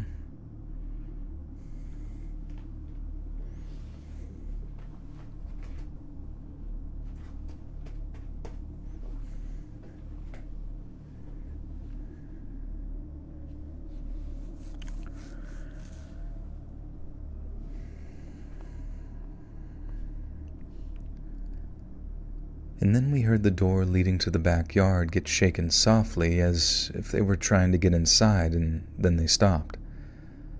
Luckily, we had the curtains closed so they couldn't see us, but we were ready to get dressed and get the F out of that room and lock them in if they came in from the window. Then we just heard my window move and get more open, and one of the guys saying something in a different language that we didn't understand, and started to hear them trying to get in.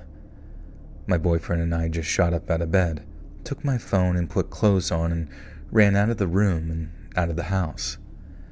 I then called my flatmates and told them to lock themselves in their rooms, and then the police. And then lock the police?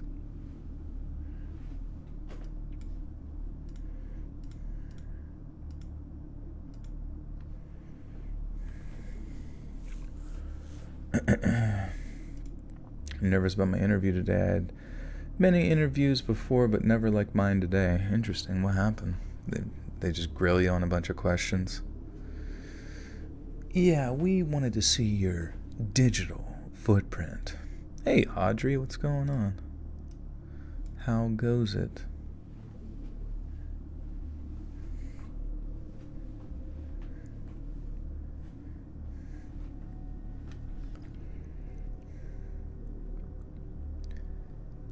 I then called my flatmates and told them to lock themselves in their rooms, and then the police. And then call the police? Wait, what the fuck? Who very luckily came as the headquarters. Oh, okay.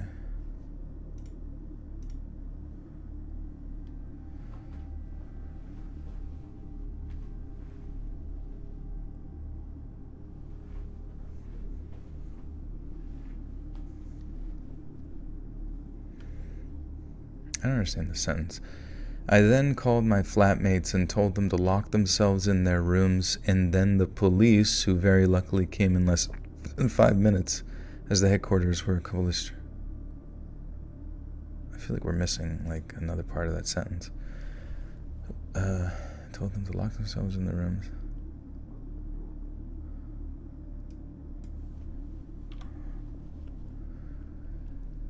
I then called my flatmates and told them to lock themselves in their rooms, and then the police, very luckily, came in less than 5 minutes, as the headquarters were a couple of streets down from us. I don't remember anything after the police came. I think my boyfriend and I were in shock. They ended up catching one guy. The other fled and was later found a few streets up smoking weed, and the police told us that they went inside their house and found a lot of cocaine and heroin, and that they were just carrying a massive kitchen knife.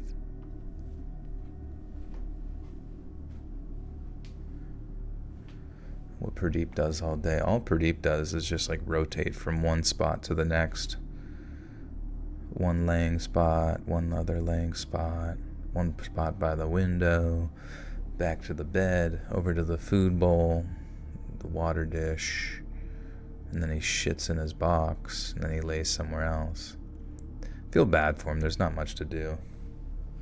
Do you remember the 21st day of September?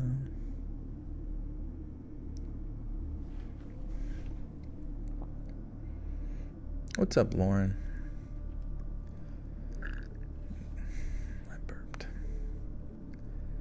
The police told us that they went inside their house and found a lot of cocaine and heroin, and that they were carrying a massive kitchen knife with them. I was so confused, as I had never done anything to offend or do anything wrong to my neighbors, so the idea of them breaking in with God knows what intentions with a kitchen knife terrorized me and my boyfriend. The two guys ended up being arrested, and one of them was put in prison for 2 years for carrying a weapon with intention to harm. I never heard anything else from the police, and I moved back home for a couple of months.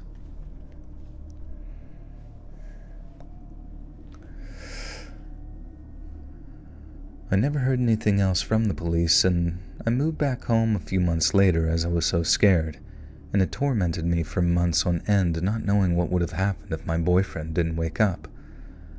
I'm now still coping with it and finding it really tough to get over it, of always asking myself, what if, and what would have happened.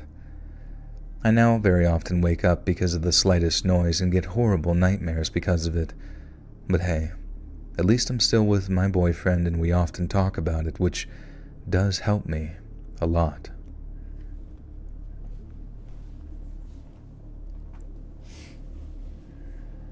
Do do do do do. Do do do do do do.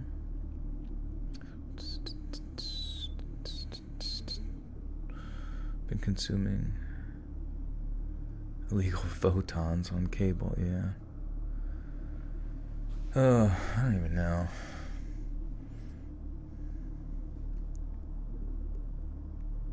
Would you be interested in reading H.P. Lovecraft? I'm too old to be requesting that. That would be a lot of reading.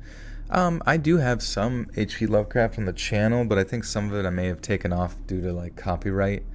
But I did used to read a lot of it back in the day. Not like the 100-page ones, but some of the shorter ones. Alright, so we got one more story here to finish out our set of 6. 6 sets. 50 reps.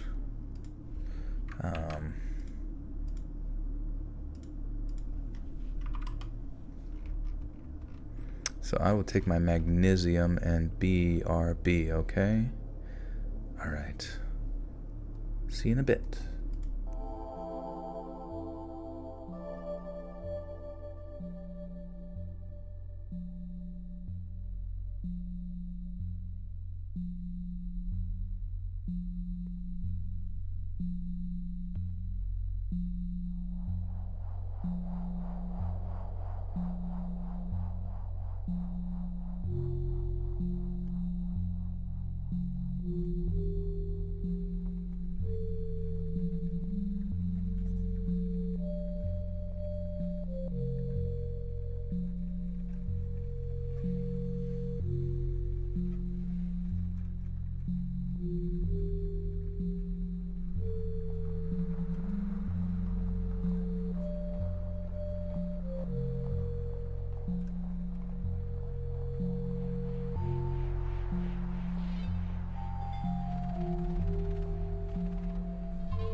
All I need right now is a beer and some car keys.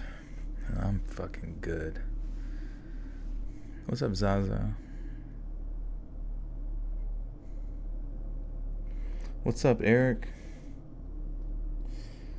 You're just in time for the last story.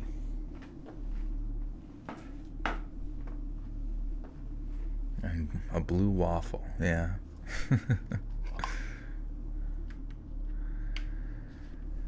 Pinching a loaf. No, sometimes I just like start looking at my phone, start looking at memes, and I get lost. Like I just watched a clip of Kai Cenat be really bad at Overwatch, and I was like, holy shit, thank God I don't play that stupid fucking game.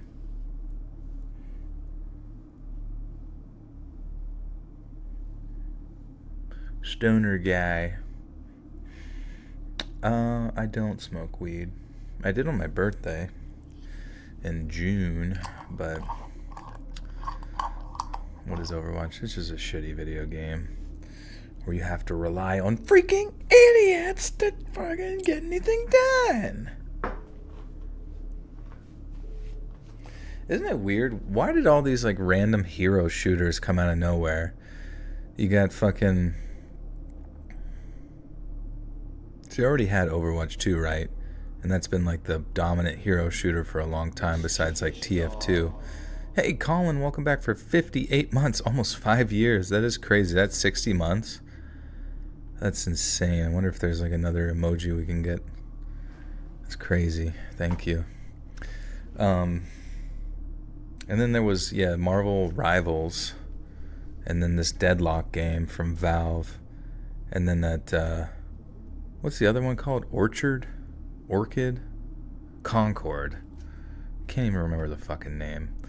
I don't even know if that game looked bad. I just know nobody's playing it. But why did all these games come out at one time? You like Queso? Yeah, Queso seems nice. He seems like funny and like self-aware and just enjoys his time and stuff. And you know, I like people that don't take themselves too seriously kind of thing. Like Queso has had funny clips. I see I Show Speed has funny clips. But like that's the weird thing is like usually like I don't watch any of the streamers or anything like that, but like you kind of get an idea if you find clips and they're pretty funny of people, you're like, if they're funny then in a grandiose way, they're probably pretty consistently funny on a smaller level as well. And I can't say that I've earnestly watched a lot of like Kai Cenat before, but like that was the first time I'd actually seen a clip from him randomly in the wild. And it wasn't like, it was funny that he got killed by a Mercy and stuff, like, and was really bad at the game. But his personality itself didn't really seem very entertaining. So I wasn't really sure, like, if you guys watch Kai Cenat, like, what is his, like, appeal, I guess, that's, like, funny? Is it supposed to be funny? I did see there's another Little Nightmares coming out, and like kind of a spirit, like a spin-off, not of that specifically, but it looks really good. I always get Queso clips on TikTok and never watch the streams. Yeah, I haven't like officially watched a stream of his, or I guess I just don't really do that, you know what I mean, often. But who watches Kai Cenat? Well, that's the thing is like, it seems like a lot of people do, you know? So that's my confusion is like, I kind of understood why XQC would be so popular because he has a lot of those like, you know, just like freak outs and like he's loud and obnoxious and like people like that, you know what I mean? They like those moments where someone like looks like a fool and is silly or has like a very grandiose kind of odd personality, but I just don't really see any sort of like uniqueness, I guess, within the realm of Kai Cenat, but maybe I haven't like earnestly like figured out his algorithm, I suppose. Little Nightmares, yeah, such a good game. Watching your brother play Nintendo and never handing controller made me hate watching Let's Play streams. That's funny, yeah, they just won't hand it over. Do I produce short form content? I attempted to a little bit, both on like TikTok and some on Instagram and YouTube shorts and stuff. It just never really gathered any sort of momentum. And I did various like forms of like background videos, both with like stuff that was like kind of go along with the story, some with like art, some with like Minecraft parkour shit, and it just, you know, none of it really like blew up as far as views go, which I don't know. I think I just like missed the boat on TikTok. So you can ban it now. I have no use for it. Just get rid of it. All the youths want to be global citizens. I ain't got any problem with it. Show us your bosons. Sure. Punchline. Trajectory. Oh, was that a joke?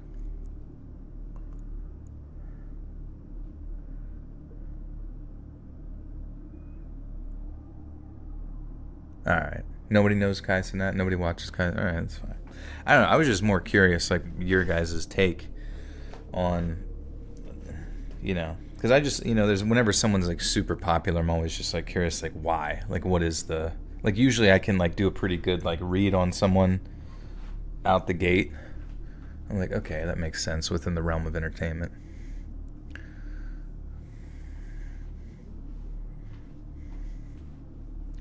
I want to create a channel where canceled celebrities play video games live. That'd be funny. I always thought it'd be funny to like just like do a drama channel, but you just like make up stuff about like people that don't, like YouTube channels that don't exist, and you go really like in depth into like the drama and the happenings of like Mr. Poop.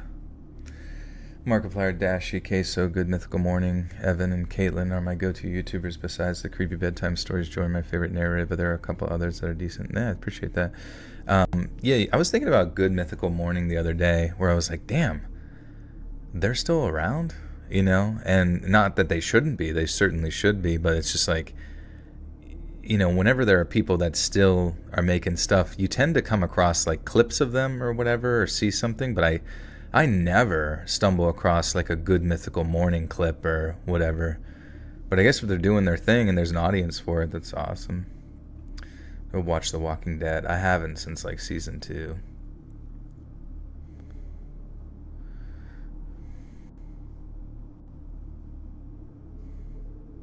Hey, see you, Lukes. Take care.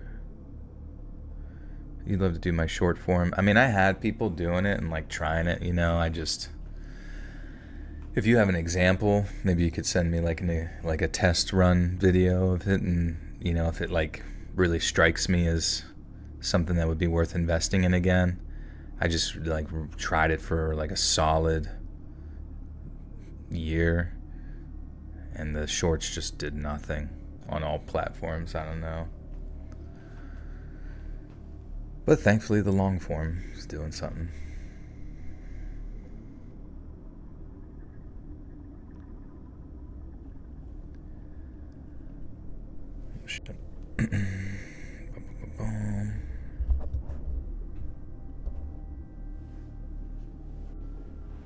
I think Harris campaigners tried to get Kai Cenat to promote or say nice things about her Democratic campaign with money, but he rejected. Yeah, I mean, if he's not into Harris or like politics, I think it's important as a content creator to not like sell out to like especially to a political thing, because that's like so divisive, and he probably makes like way more money just like building an audience than he does like milking fucking politics.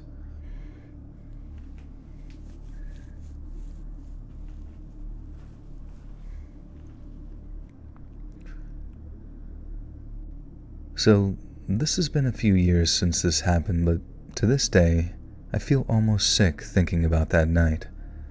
When I was in my very early 20s, I lived in a very cheap and very crappy apartment block that was known for being extremely sketchy.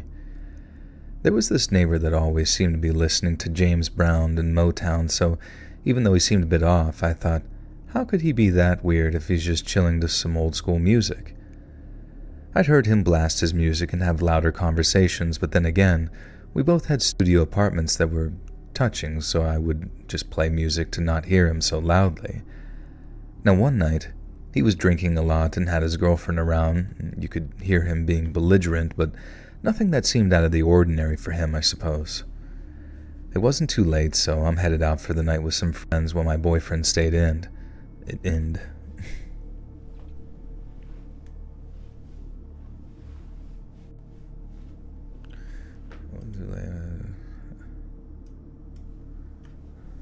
Was the next live stream? It'll probably be, I guess if today's Wednesday, it'll be Sunday will be the next one. Usually stream every Sunday and Wednesday. How could I send it to you? I have a TikTok I think it'd be worth to look at as an idea. Honest truth, it's your crime content isn't on... It's a crime your content isn't on TikTok Reels. Yeah, I mean, I tried. I'm telling you, I was like trying really hard, having somebody like work at it and do all sorts of stuff on TikTok and Reels, and I see channels that do that and do well, but they may have just got it in at a good time. But yeah, if you want to email me any example stuff at letsreadsubmissions@gmail.com, that would be totally cool. Harris said she's gonna close. Oh, yeah, I don't really care. Anything a politician says, you can just count it as fluff. You know what I mean? Everybody just says shit. At the end of the day, the only thing you should be focused on is your own bag. And obviously, like presidents and all that kind of stuff. It's just too much energy, to be excited about like one of two choices that may or may not have any of your interests. When's the last time I remember there was like some where they showed the data of like what Congress like passes through law versus what the people actually perceive as like positive change laws, and it was like less than it was like less than 10%. So it's like no matter what a bunch of politicians fucking like squirt at you, you know what I mean? Like they don't seem objectively to do anything that people find beneficial to the people or whatever the fuck.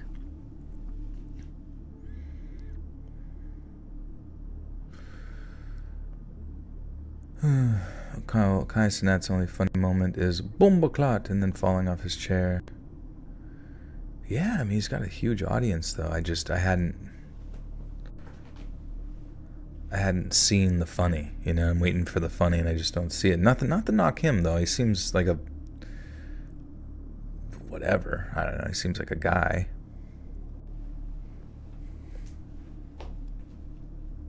I'm always paying attention to my ball sack, as you should. If it tingles, you know you're in the right space. Hey, see you, W. Take care. 92 was the last time our vote mattered. Yeah, I don't know, man. Some say it all changed after 9/11. Does the Constitution even matter anymore, man? Once we gotta have that gold standard, it's like the wars never ended. It wasn't too late, so I headed out for the night with some friends while my boyfriend stayed in. I got dropped off at around 1 a.m. or so as we were driving into the parking lot from afar, and we saw my neighbor outside in between cars in the apartment, looking sort of odd. Okay, weird. Whatever this guy is. What's up, Holly? Or Holy Sinner? Holy Holly.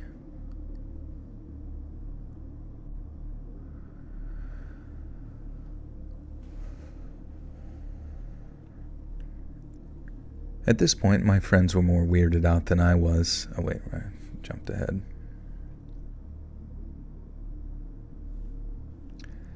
Okay, weird. Whatever, this guy is kind of just creepy anyways. And at that point, my friends were more weirded out than I was. But I didn't think much of it and had them drop me off near the entrance because it was easier for them to leave.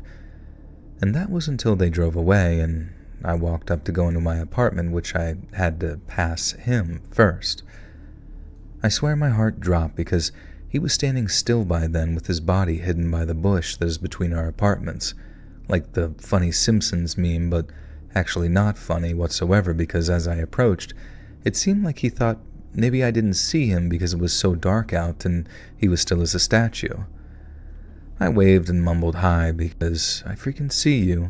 And I'm not going to pretend that I don't at this point, so don't even try anything since no one was out on a weekday at this hour. And at that point, after acknowledging that he was there, he stepped out of the side of the bush and came into the dim porch light, and never in my life have I looked into eyes like that, and my heart is racing as I type this. They were widened, dark, fully dilated just like a wild animal, almost lunatic if I were to express his energy as well. He didn't say anything, but gave me a bone-chilling look and I ran into my apartment immediately.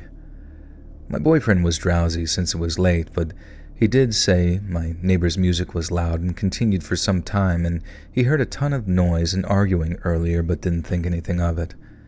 And that night, all night we heard thumps and it sounded like furniture was moving. Now, it just weirded me out knowing that he was awake in that state that I viewed him in, which seemed almost primal. And the next morning, I heard the cops outside banging on his door and was partially relieved to see them, but my foot there.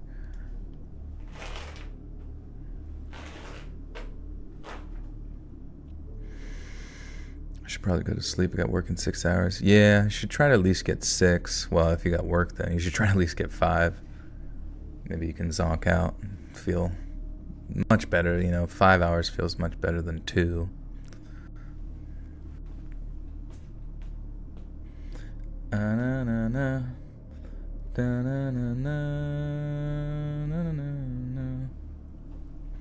It's really late here, so I'm about to head out. Glad I could be here for a minute. Thank you for helping me sleep, getting sober whenever I did, and really help with that. Sweet, yeah.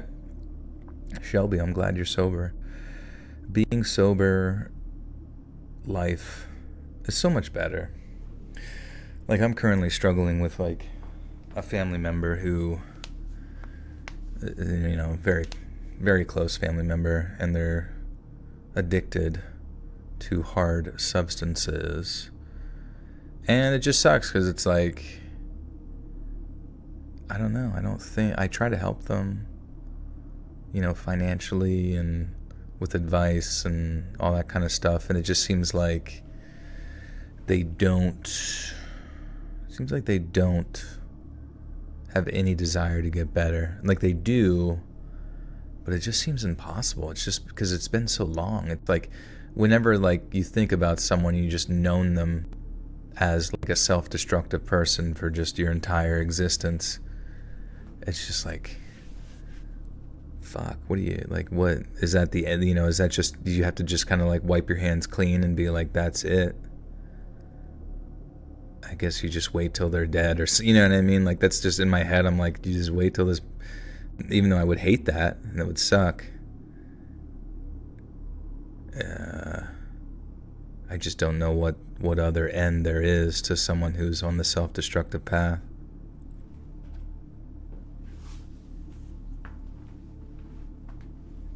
Doesn't mean that they can't get well, but I don't know how to fucking help them.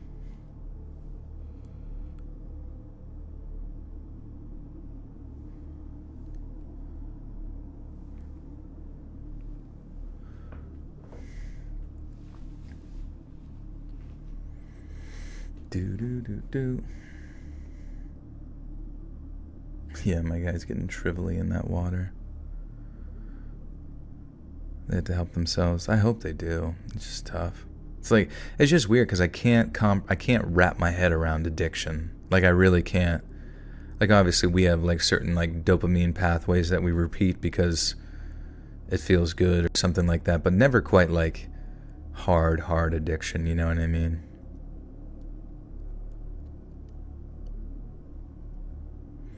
I'm proud of my cousin who finally got off meth after almost 10 years of addiction. Started as opioids and pills. She eventually became a sex worker to support her habit, and I'm so proud of her. Interesting. Yeah, what did your cousin have to do to get away from those things?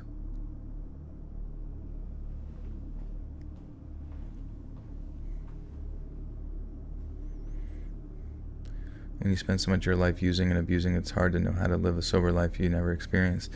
Yeah, it's weird. It's like, especially whenever like the person has, it's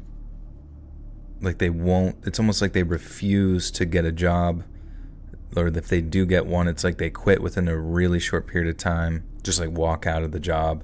And you're like, what? We got you that job, and then they're gone. And no communication, you know what I mean? And no attempt to like get appropriate housing, or I don't know. It's like, what can you do for that person? They just don't want it.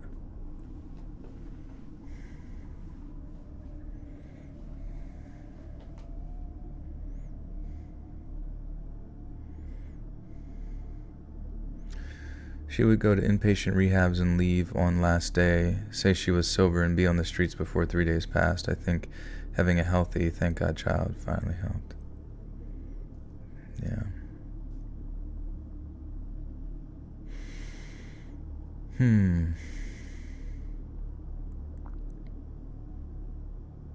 Yeah, I don't know. I'm glad they're well though, and I hope other people get well. I hope this person gets well too. It's just like, it's weird. It's just weird, like a strange ticking time bomb that you just know is like going to, one day you're just gonna get a call and be like, oh yeah, so and so's dead. Like, oh really? Like, yeah, they OD'd. Oh, okay.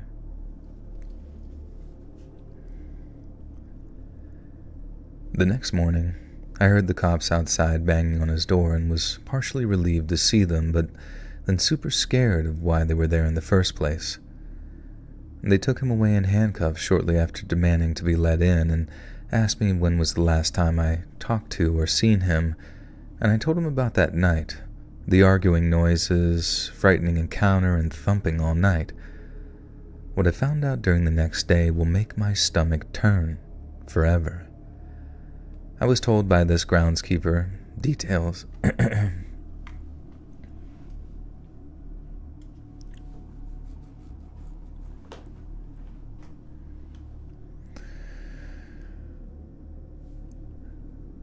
I was told by this groundskeeper details I will keep simple since it was horrendous.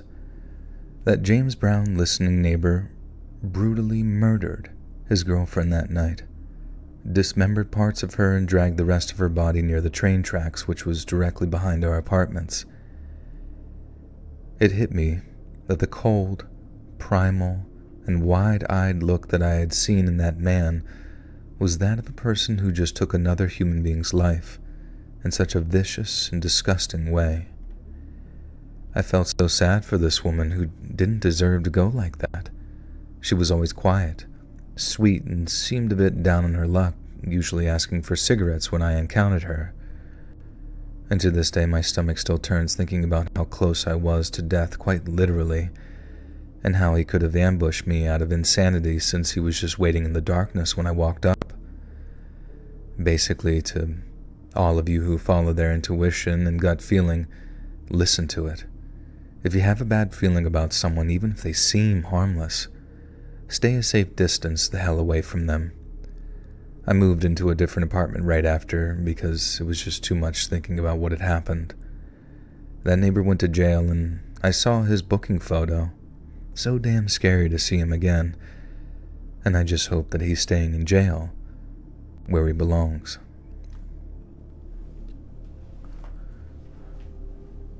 How do you do your channel reading voice? It's so soothing. Down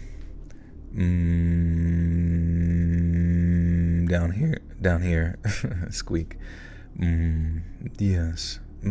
It's like, it's just, I guess, a lower octave you just bring your voice to. That doesn't make any sense. It's like, kind of comes from the throat a little bit, I guess. Is Let's Read Your Full-Time Gig? It is, yeah. Do I do warm-ups? No. Just kind of get into it. And sometimes you can hear my voice just like there, squeak, because maybe it's not properly lubricated or warmed up. But it gets, I don't know. At this point, like, the reading voice is probably the easiest voice to do because it just kind of flows a lot nicer.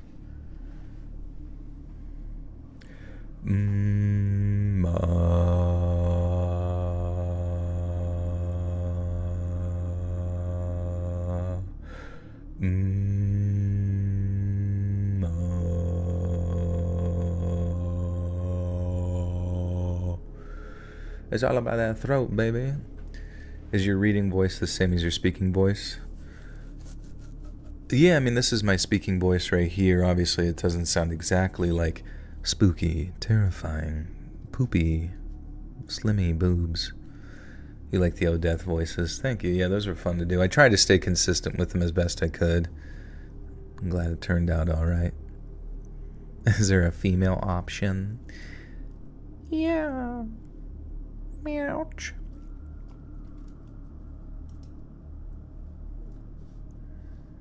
Same as the phone voice. Yeah, sometimes I put that voice on the phone and it's kind of funny, just to curious how someone feels on the other side. Probably creeped out. Do you compete with other channels in your niche or just do your thing? I wouldn't say, like, we're all very friendly with each other, all the narrators and whatnot, reading scary stories and creepypastas and all that kind of stuff. There is obviously competition for sure on what someone prefers and I guess what your outcome is every month with like viewership, but at the end of the day on YouTube, it's like all you can really do is well, the nice thing about the idea of competition, whereas like Twitch, when you go on Twitch, if there's 100,000 people, 100,000 viewers concurrently on Twitch at one given time, 3 p.m. every day, those 100,000 viewers can't watch everybody live at the same time. But the nice thing about YouTube is like those 100,000 people can go watch, Lazy Masquerade and then come watch me and then go listen to Mr. Ballin and then, they can jump around and consume all the content at their leisure. They don't have to like catch it in the moment, which makes basic content creation substantially easier. I feel bad for people who are like 7 days a week, 8 hours, 10 hours a day streamers. Like that shit is, and especially the one, like I feel so, I thought the other day, I said, imagine being a Raid Shadow Legends streamer, content creator. I'd want to kill myself. Or something like, back when I was not any chance to talk about Overwatch. God, I felt so bad for the Overwatch content creators, just like stuck in this infinite loop of a game that doesn't even like want to make itself better, you know what I mean? And that's also like dying, and that feeling of like your content is just like slowly being milked completely and the audience is dwindling and all this kind of stuff. It's just being stuck in like one singular piece of content creation that's not sustainable. That's got to be a fucking strange feeling.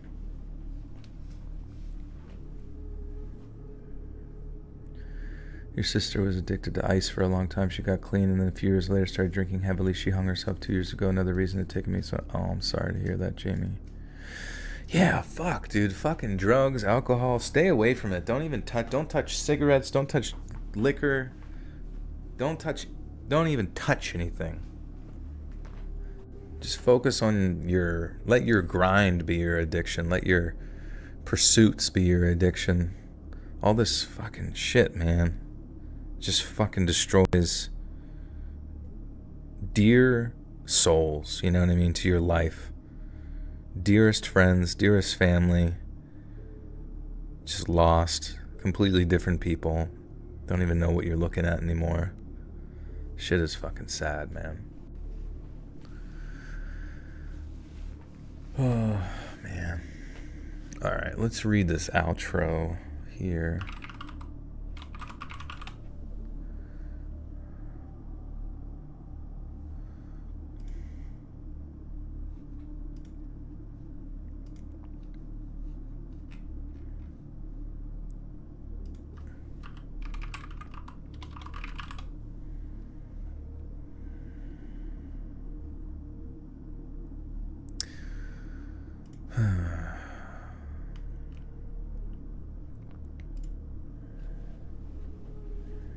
Yeah, let me be the addiction.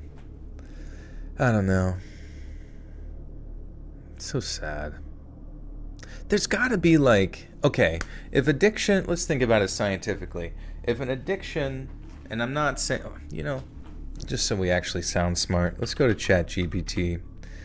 What could you define as the scientific cause within the brain for addiction? So just hard drugs, etc., etc. Okay, yeah, dopamine. I was going to say dopamine. When a person takes drugs, especially hard drugs like opioids, cocaine, or methamphetamine, these substances cause a significant release of dopamine in the brain's reward system, specifically in areas like the nucleus accumbens. This surge in dopamine creates a powerful feeling of pleasure or euphoria, reinforcing the behavior and making the person want to repeat it. 2. Neuroplasticity. Over time, repeated drug use causes changes in the brain's structure and function, and process known as neuroplasticity. The brain begins to associate drug use with pleasure and survival, leading to compulsive drug-seeking behavior even in the face of negative consequences. Tolerance and dependence. As a person continues to use drugs, the brain becomes less responsive to the high levels of dopamine, leading to tolerance. This means that the person needs to use more of the drugs to achieve the same effect. Dependence develops as the brain adapts to the presence of the drug, altering normal neurotransmitter levels. When drug use is reduced or stopped, withdrawal symptoms occur, which can drive continued use to avoid discomfort.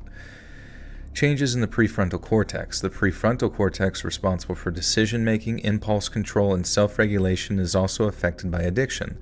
In addicted individuals, the area of the brain becomes less effective, leading to poor judgment and the inability to resist the urge to use drugs despite knowing the risks. Stress and negative emotions. Stress, anxiety, and other negative emotions can play a role in addiction. Drugs often provide temporary relief from these feelings, which can reinforce their use as a coping mechanism. Chronic drug use can also alter the brain's stress response systems, making the individual more vulnerable to stress and more likely to use drugs to cope. Genetics can predispose individuals to addiction by influencing their brain response to drugs. Environmental factors such as early exposure to drugs, trauma, and social influences can contribute to the development of addiction by affecting the brain's development response. Okay, so we got that out of the way. It's a dopamine loop. And yeah, maybe some other shit. But you would think that maybe there's like a drug, like some, just another drug, like a drug that could just like, is there some sort of drug that could completely reverse that dopamine, I don't even know how to phrase it, reinforcement pattern, addiction, I don't even know, fuck me, bleh.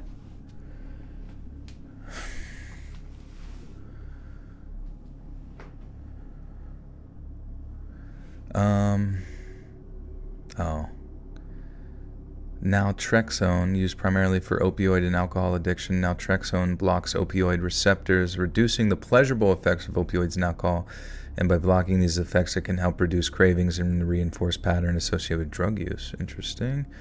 Bupropion, an antidepressant that also affects dopamine and norepinephrine levels. It's used to help with smoking cessation and also may reduce cravings by altering the dopamine pathway, though its effects are more limited compared to the initial dopamine surge caused by addictive substances. Methadone, well, Jesus Christ, there's a whole fucking, they just go down another goddamn pathway of addiction.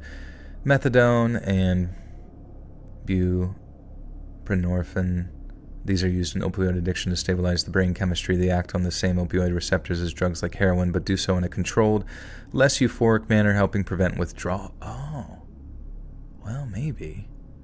Fuck, man. This shit's annoying. Maybe I should go try some. All these drugs, they sound great. What the fuck? Maybe we're the ones missing out. I'm sorry. It's dark humor, liberals. I'm just kidding. Alright, guys, let's read this outro.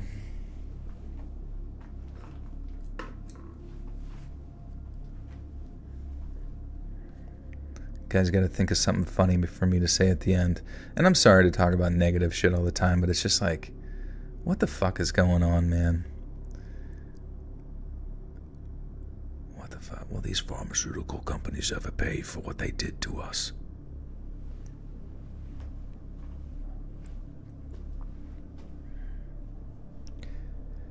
Hey friends, thanks for listening.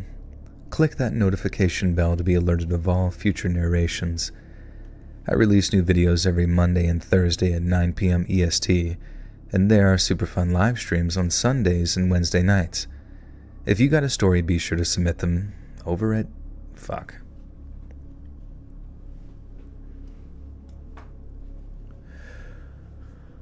Yeah, life is dark and crazy. But that's my life. The planet, yeah. We just need to... What we need to do is we need to build a big vacuum cleaner with trillions and trillions of taxpayer future dollars and suck all the planets into alignment. Because some girl on TikTok showed me some chart. And the chart made a lot of sense when you really think about it. If we can just align Jupiter with The moons of Squamous. Oh boy. How everything in the world could just be perfect. You know, we waste all our time with pills and we don't realize that it's the celestial bodies in the sky that cause all these issues. It's so clear. If you got a story, be sure to submit them over on email. God damn it. If you got a story, be sure to submit them over email at letsreadsubmissions@gmail.com, and you might even hear your story featured on the next video. And if you want to support me even more, grab early access to all future narrations and bonus content over on Patreon, or click that big join button to hear about the extra perks offered for members of the channel. And check out the Let's Read podcast, where you can hear all of these stories and big compilations located anywhere you listen to podcasts. All links in the description below. Thanks so much, friends. And remember, don't drink and don't smoke. Boom. We fixed the whole world. And don't leave. Jade, where'd you go? Did you go to the gym? And to everyone in the chat, thank you guys. Thank you guys for hanging out. Always an awesome community. It's fun to... You guys are like my schizophrenic therapy, in the sense that you're all 500 voices in my head at once. But you rock, and you're very kind. Thank you for the fun times. If you got gifted a membership tonight, be sure to check out the bonus content. We got a new one out, Paranormal Cops. Hey, Jackie Chan with another gifter too. David Skooma Dungeon. Go check out the bonus content in the playlist. And yeah, I'll get this Creepy Neighbor Stories up and at 'em on early access over on Patreon. It's only $1 a month over there. You can do a free trial. Otherwise, guys, will be up at the same time, same place, 9 p.m. EST tonight, Thursday. But I love and appreciate you guys. I hope you have an amazing world wherever you are. Try to better yourself and those around you, as per usual. And I will see you on Sunday. Follow me on Twitter at Let's Read and Instagram at letsread.official. Adios.